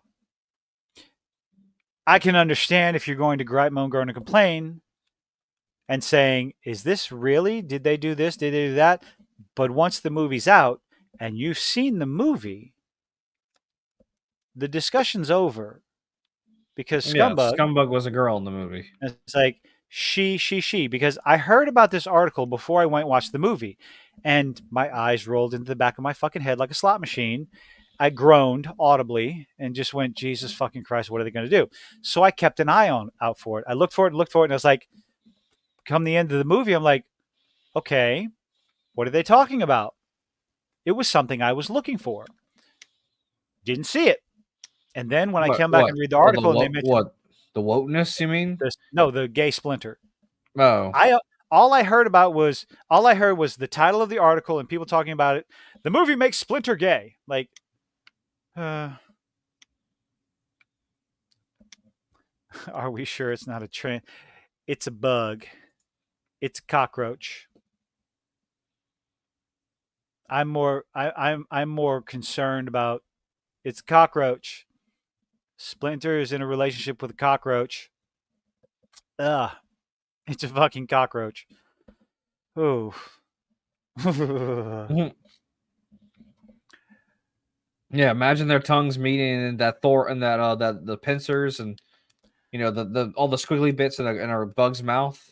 Yeah, go ahead and start thinking about the babies. Blech. Oh God. Thousands and thousands, because that's how many eggs a cockroach lays. Oh yeah, we're gonna gross everybody out because just the thought of that. Oh, now that in and of itself is already out of character for Splinter. Again, you have if you don't want to accept that that's not my Splinter, okay, sure. But I don't know. I can look at every iteration of the Ninja Turtles as its own iteration of the Ninja Turtles, and I can try to judge them, each one separately, for their merits and flaws. Yeah. Creative decision that I disagree with, since he's never been presented that way in the 40 years that this franchise has existed. Yeah, and he's still not presented that way, Tom, from Midnight's Edge. Tom gets very emotional when it comes to the stuff that he grew up on, and I totally understand that. That's like this is something from your childhood, like with Kevin Smith's butchering and murdering of He-Man, that fucking bastard.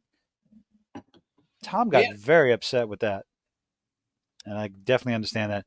Please don't let's. I don't. Oh, wait, okay. Wait, what? Oh. I plus this. I actually did like some parts of the Lies. He-Man show. Some. I like Mark Hamill as Skeletor. I like her as long as Mark Hamill stays off of Twitter. I'm good with him. What would Mark Hamill do? Oh, he said something stupid again. Everybody join together and just and don't tweet anything on August 1st. It's like, dude, nobody cares about that shit anymore. That doesn't work anymore. Nobody's interested. No, because he's like speaking out against Elon Musk or some shit. Because the billionaire this and like, dude, you have money. Shut up. You're a rich person. You're part of the 1%, Mark. Oh, yeah. Here we go. And this was from, and as far as I know, these promotional posters have been since removed or deleted or whatever. Maybe Scumbag they were as trying himself. Maybe they were trying to create controversy just to get people talking about it. Yeah, but this isn't the kind of thing you want people talking about. That's not how you want people talking about it. It should not come as a surprise that they were going to focus in on one of the characters' sexual identity, but they don't. They don't. That's never brought up. Oh yeah, gender swapped leatherhead and wingnut, which is irrelevant. To hit it home, the film would be embracing this vile ideology. They're animals, and the race changes and the gender swaps of the characters, they are meaningless to the story. The only thing, people going on and saying that if you race swap the character, it's immediately woke. It's immediately ideological nonsense. I disagree. I'm sorry. It's not just those things. You want to sit there and go, oh, it's the check a box. It's like, okay, I've said this 100 times and I will continue to say it. Gender swaps and race swaps are a red flag. It is something there. It is a massive red flag to go, okay, be prepared for the ideological nonsense. Be prepared for it. Did you see that? Go in with post I sent you, by the way? Probably not. What you got? The one I sent you on Facebook a couple Facebook or days Instagram? Ago. What Disney does with redheads? Oh yeah, dude, I've seen that. Not redhead, not Disney, Hollywood. What Hollywood? Yeah, it's the ginger side. Oh, yeah. Ginger side's been going on forever. Yes, Steve, exactly. Red flag does not mean deal breaker. Okay, what I see is woke ideological nonsense. It's just superficial change. It takes more than a superficial surface level change to make me write something off completely. That's why I know what I want. Yeah, okay. We don't need to talk about redheads. Okay. Memories or memories? Anyway, both of them. Derail this whole fucking thing. Superficial changes like that is exactly that. I consider them superficial. It takes more than that. We can use. Let's go with Little Mermaid. Changing Ariel, the character of Ariel, to Halle Bailey. Okay. Well, she doesn't look like the character. That is a superficial change that should not have anything to do with the story. Cool. So I went and watched Little Mermaid, and it was just garbage. It was more than that. It was a red flag. Yes, definitely. So watching it, I still judged the movie for the movie. And well, the CG was bad. The pacing was terrible. Eric's song was crap. Halle Bailey has a fantastic voice, absolutely fantastic voice. Kind of iffy on her acting prowess, but also they changed the ending, which made the entire story nonsensical. There's nothing wrong with the prince coming to save the day. They work together. Like Ariel saved him in the beginning. Don't you know they gotta make sure the little girls know that they're stronger than men or whatever. Even though there's absolutely no reason, no it's explainable reason that Ariel would be able to pilot a ship that she's never seen and been able to do ever, never fucking ever. Because it's just illegal for a man to be strong nowadays or to be able to save somebody. and that's why this movie. That's why I'm willing to give the Mutant Mayhem extra kudos because the dude saved the day. The guy saved the day. A strong, positive father figure. So yeah. Oh Lord, have mercy. Uh, okay, Steve. Thank you. I hate you for putting that song back into my head over and over and over again. Memories are memories. Yes, please. I totally agree. And of course, Sanguine's trying to get everyone to choke on their water. I just read the rest of it. Only a ginger can call another ginger. ah, I love you guys. If you want to use Secret Invasion, I would not consider Secret Invasion woke, even though girl comes to save the day in the end. I just thought it was stupid. I mean, what was Nick Fury gonna fucking do? Well, if it was written better, the main problem of the entire 6 episodes was just piss poor writing and deconstruct. I guess it was woke because they deconstructed a strong, popular male hero. Absolute deconstruction. And the woman who was around his age, the Russian lady. Oh, she was the best. Okay, I kind of liked her character. I really did. She was very straightforward to the point and didn't fuck around, which is what Nick Fury should have been. Job, but better. At the same time, she's the IMF, the head of the British Secret Service or whatever the fuck they're called. Yeah, she's their. I guess she's essentially the British version of Nick Fury. So I had no problem with her girl boss nature, but at the same time, combine that with the insulting and deconstruction of Nick Fury, there is a problem there.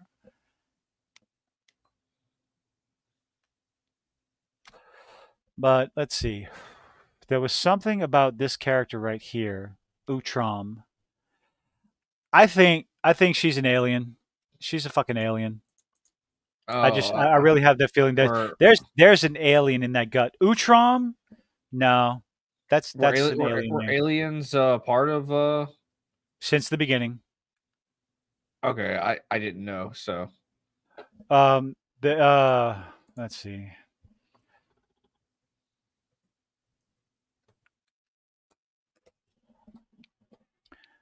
Let's see.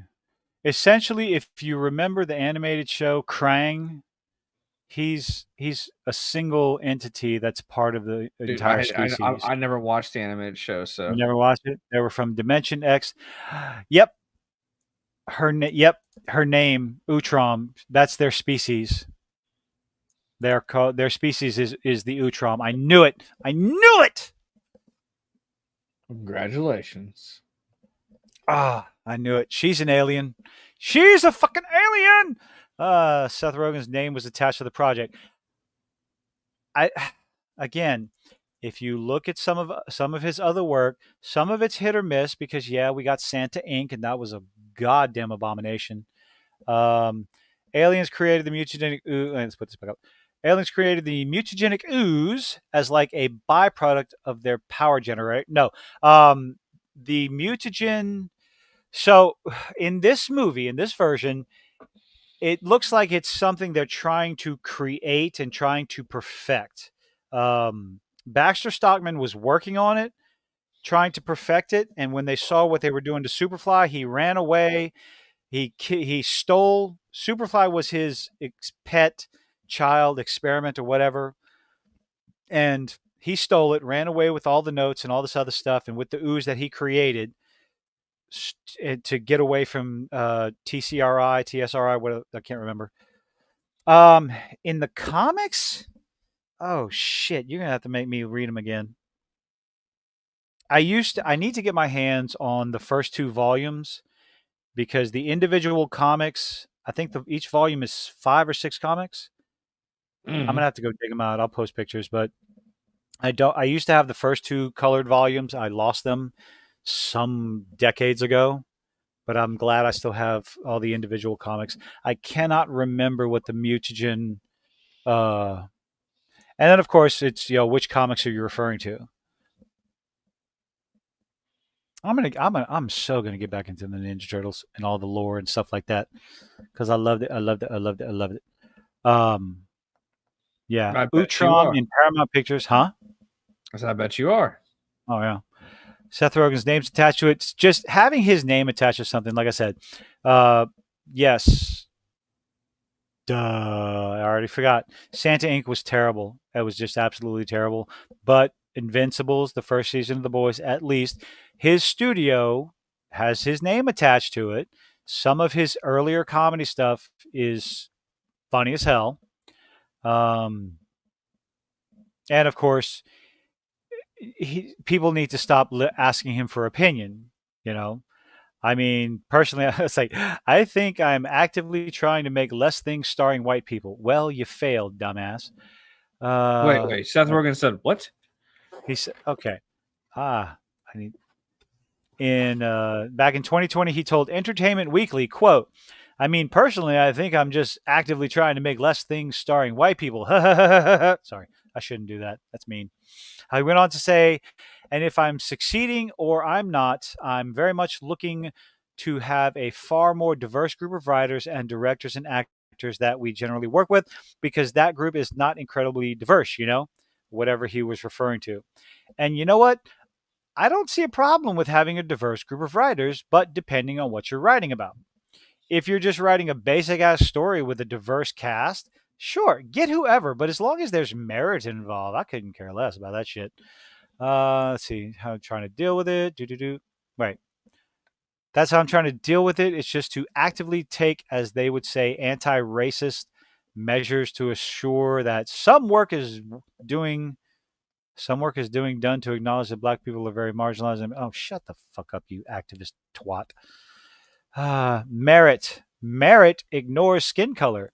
Let's bring merit back. What do you think of Seth Rogen and the Teenage Mutant Ninja Turtles team turning Splinter gay? I think your article is incorrect. You need to correct it. You need to fix it.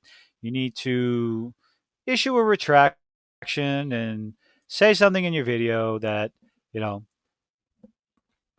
there's an obvious gender swap in this movie that if it was done, but they don't want to acknowledge it. It's like not acknowledging the gender swap because it makes your Splinter turn gay argument better. Well, that's disingenuous. Scumbug is a ugly ass cockroach, female cockroach in this movie. It just is. That's it. Done. Splinter's not gay. He just has very poor taste in women. To say otherwise is like, no, you're using it or not using it depending on what argument you're trying to push forward. I have a problem with that. I don't care what side of the fence you're on. I have a problem with that because it makes your argument nonsensical. You lose credibility. And if there's anything, many YouTubers will talk about it. The only currency someone has on YouTube is their credibility. So anything and everything I do, I'm going to try to be honest, which is why, like, if I don't like something, I'm going to say it. If I like something, I'm going to say it. I'm not going to, not everybody's going to agree with me. What did I miss out here? Oh, no. Where'd you go? Mutagen, let's see. Mutagen was created by the Utroms while they were trying to create a machine that will allow them to escape Earth. Which version? Okay, is that you're talking about the original black and white comic, Steve? With the Triceratons. I remember the Triceratons. That's another reason why I liked the Nickelodeon show, because they brought the Triceratons in and they were badasses. They were an alien race species. Yeah, wasn't there Yeah, that was the Triceratops people, right? Like, because I remember that from the old Nintendo game.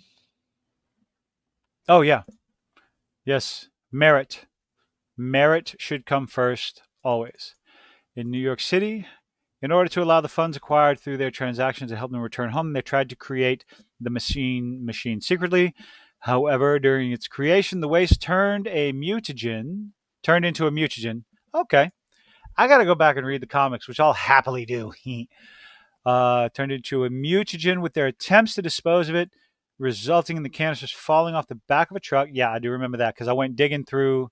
There's a website, read comics online. I went and checked it out because I wanted to see. I just wanted to be reminded of the old artwork. I just remember reading the comics where the turtles found out the aliens made it not on purpose. Yeah. Do.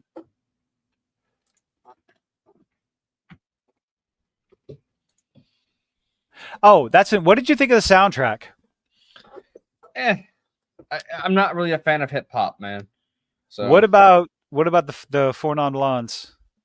And I No. said, "Hey, yay!" They start listening. They're arguing. There's a one scene where they're all arguing with they're all arguing over what song to put on the radio because they don't all like the same song. It's like, oh wait, we got to find something that we can all listen to, and they put in "What's Going On" by Four Non Blondes. And during that song, it's the regular song playing on the radio, and that's when the Turtles make the decision that no, we can't do this. It's like now's the time to try and get this little piece of machinery away from Superfly. Hey, we're getting back into the spoilers. And that's when everything goes to shit and the chase scene starts, essentially, I guess you would say the meme version of the song starts playing. And I thought that was pretty cool. I mean, I will say I did like how they set up the other mutants were like really not evil. They were just kind of following because this right here. 100%, Steve. Absolutely 100% beyond a shadow of a doubt.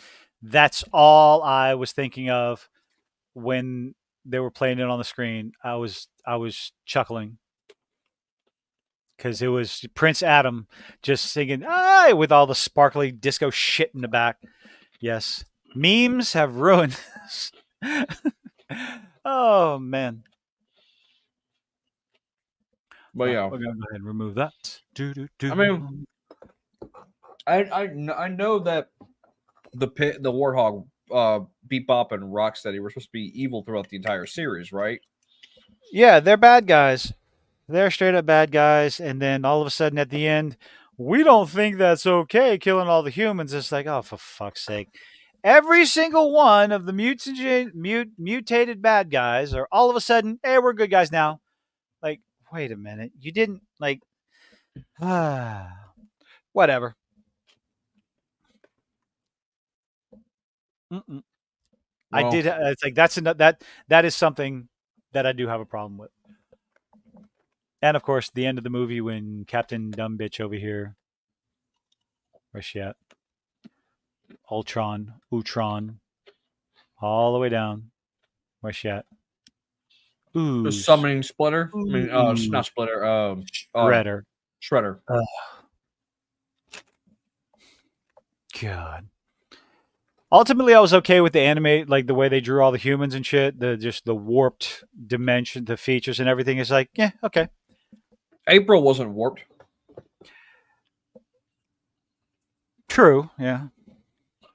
I'll she say didn't really look like everybody else as far as the different, like the foreheads and the skulls and all that other shit being off. So.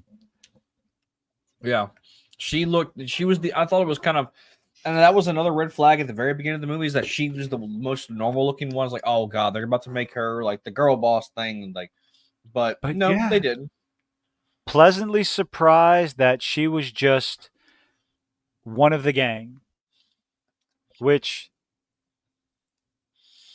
I mean, all the iterations of the Turtles, April, like there were a few times that April is the damsel in distress, but there's other times where she helps out in different ways as a reporter. And in this one, April she's an aspiring reporter in high school. It's like, okay. I'm not sure how I feel about the Turtles going to, they're in high school now. It's like, yeah, I could have sworn the Turtles were always in hiding no matter what. Like, yeah. But I don't know much about the Turtles, like I said, but I mean, every time I've seen the Turtles, that even no matter what situation they're still hiding from. They've never been accepted from humans, at least from the movies or the stuff I've watched. Yeah. Although, like I said, I'm glad they didn't like make it to where she was. She wasn't the girl who was the key to everything. Yeah, she was just hell. She didn't even She didn't even she did no fighting whatsoever. She wasn't like this kung fu master for some reason who we don't know why she knows kung fu. That was I referring back to the Nickelodeon cartoon, not the 2007, the one I think. When was that? When was that one out? Let's see. Do do do do do.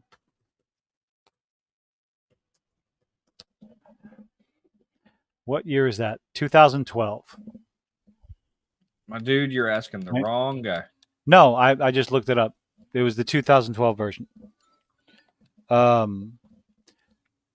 That one was with where April became this like spiritual ninja, and she started learning the martial arts.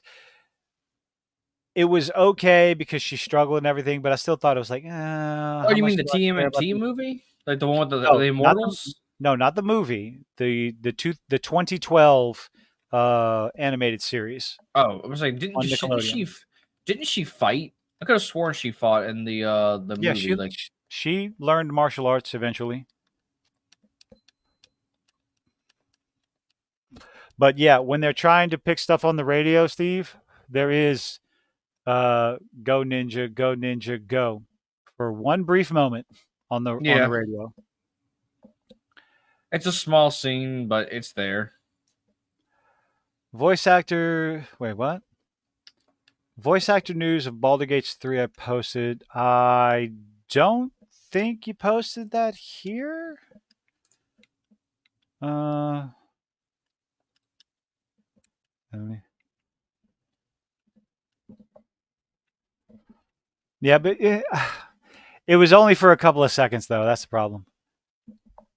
Was that like is that like an infamous song? Like, Ooh. Oh, the Vanilla Ice Ninja Rap. Oh, it's is that from the second live action movie? It's just it's so it was a so reference. It was a fucking reference to the old cheesy. movies.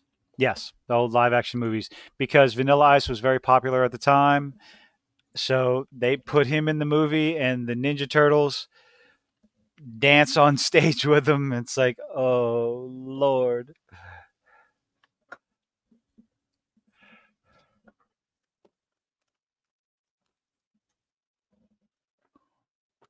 Ooh, okay. Frostfang posted something in the Discord. I'm going to check that out later. Da-da-da-da-da. Let's see. Oh God, it's already Well, 10 o'clock. I was really about to say. So we're getting to about that time. Is there any other things you want to talk about? Let's see. I mean, I really don't have many complaints about the movie, except that this was definitely Ooh, a movie we got to meant for watch children. Twisted Metal. We got to watch Twisted Metal. Oh, the show? Yeah. I never played watched the the first. games. I never played the games either. But we know what they're about. Death Car. Isn't it basically Demolition Derby Death Car. I was about to say that post-apocalyptic show, a movie series. Fury Road, something. Oh, fuck. Mad Max. Mad Max. Road Warrior. Isn't it basically Mad Max? I don't know. Are you fucking Oh no. Only thing I know about What's her name? The only reason why I know about anything about Twisted Metal is because I watched the death battle that had Sweet Tooth in it when they made him fight the Joker. Sweet Tooth's in it. Sophia Nomvet is a voice actor in Baldur's Gate 3. Yay! I bet is she gonna continue to run her mouth that she's the first black dwarf in Lord of the Rings? It's like, shut the fuck up. Nobody cares. If that's all you're talking about. No.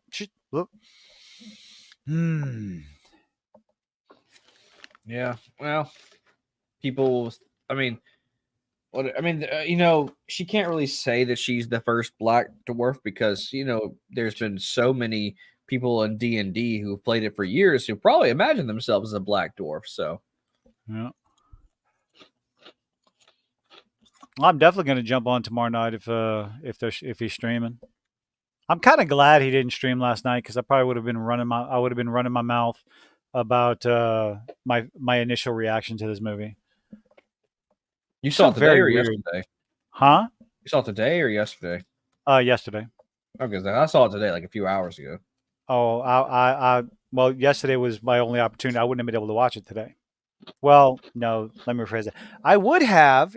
I just would not have seen the, mid-credit scene, which I still hate. Call the shredder. Fuck you, bitch. Fuck off, movie. That's my major bias coming out, okay? And I'm not going to let that go. I'm not.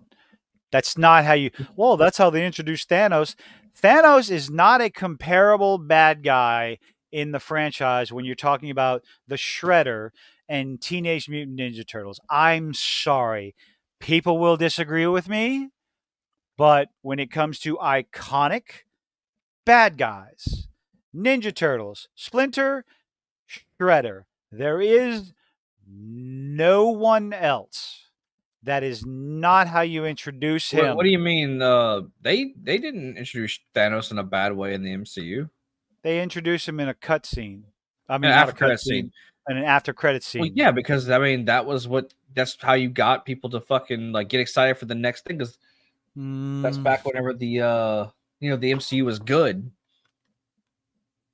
That's how you got people excited. Like, oh shit, Thanos is coming.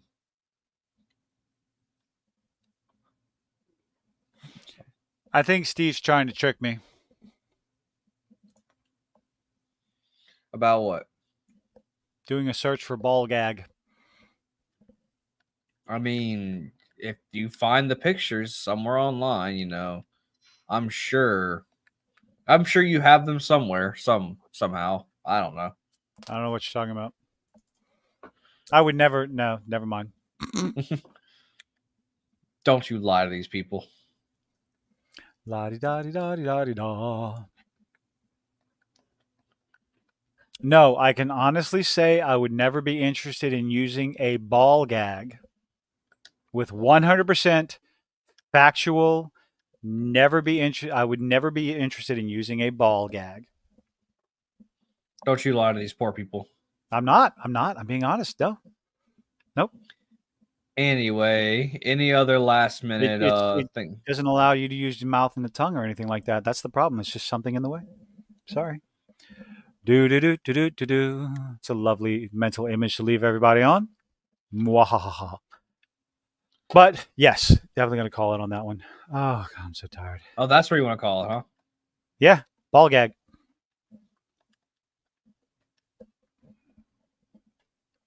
All right, I guess we're leaving it on ball gag. Everybody. We're definitely going to leave it on that. We're not going to pay attention to the chat at all.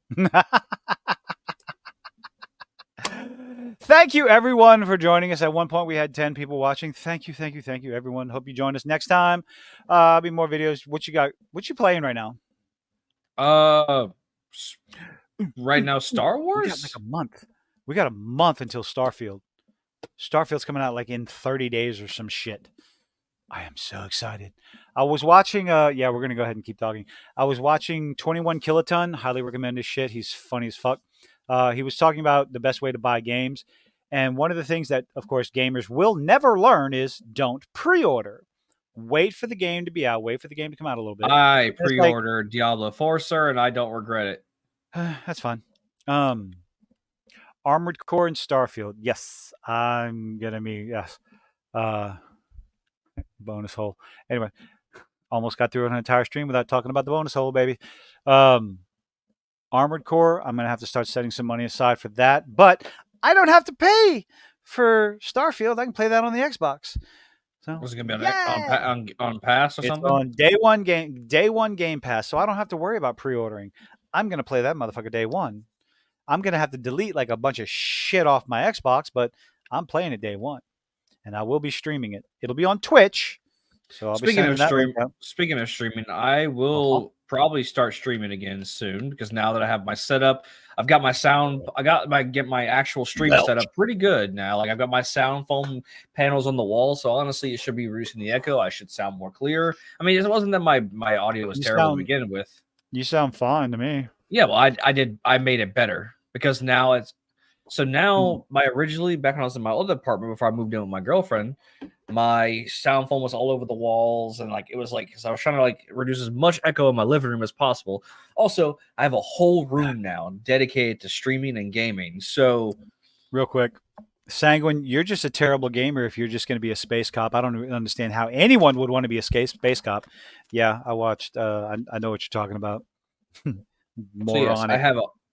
I have a Right. whole new game room dedicated just to streaming and gaming. So I won't have, my roommate walking behind me and just interrupting my streams every now and then. So, or, yelling randomly in the thing going, "Bosh!" I'm sure you're going to miss Casey's random, We have got to get Casey on the stream. let me talk Yeah. to you after the stream. I'm going to talk to you about that. So, Okay. but anyway, speaking of which, Oh yeah, okay. it's getting late. So You talking about Rag's video? I think so. I want to believe that Sanguine's talking about the video Rags did a while back. Endymion from I want to see. I am so excited for Starfield. Okay, we're gonna go ahead and be done. Let's be done with it. Good night, everybody. good night. Thank you for everyone. joining us. Hope to see you next Wednesday. Same dumpster time, same dumpster. We'll meet all in the back alley. Oh Lord have mercy. Anyway, S'mores. thank you all so much for joining us tonight. We appreciate each and every one of you. And have a good night, and we'll see you next Wednesday. Bye.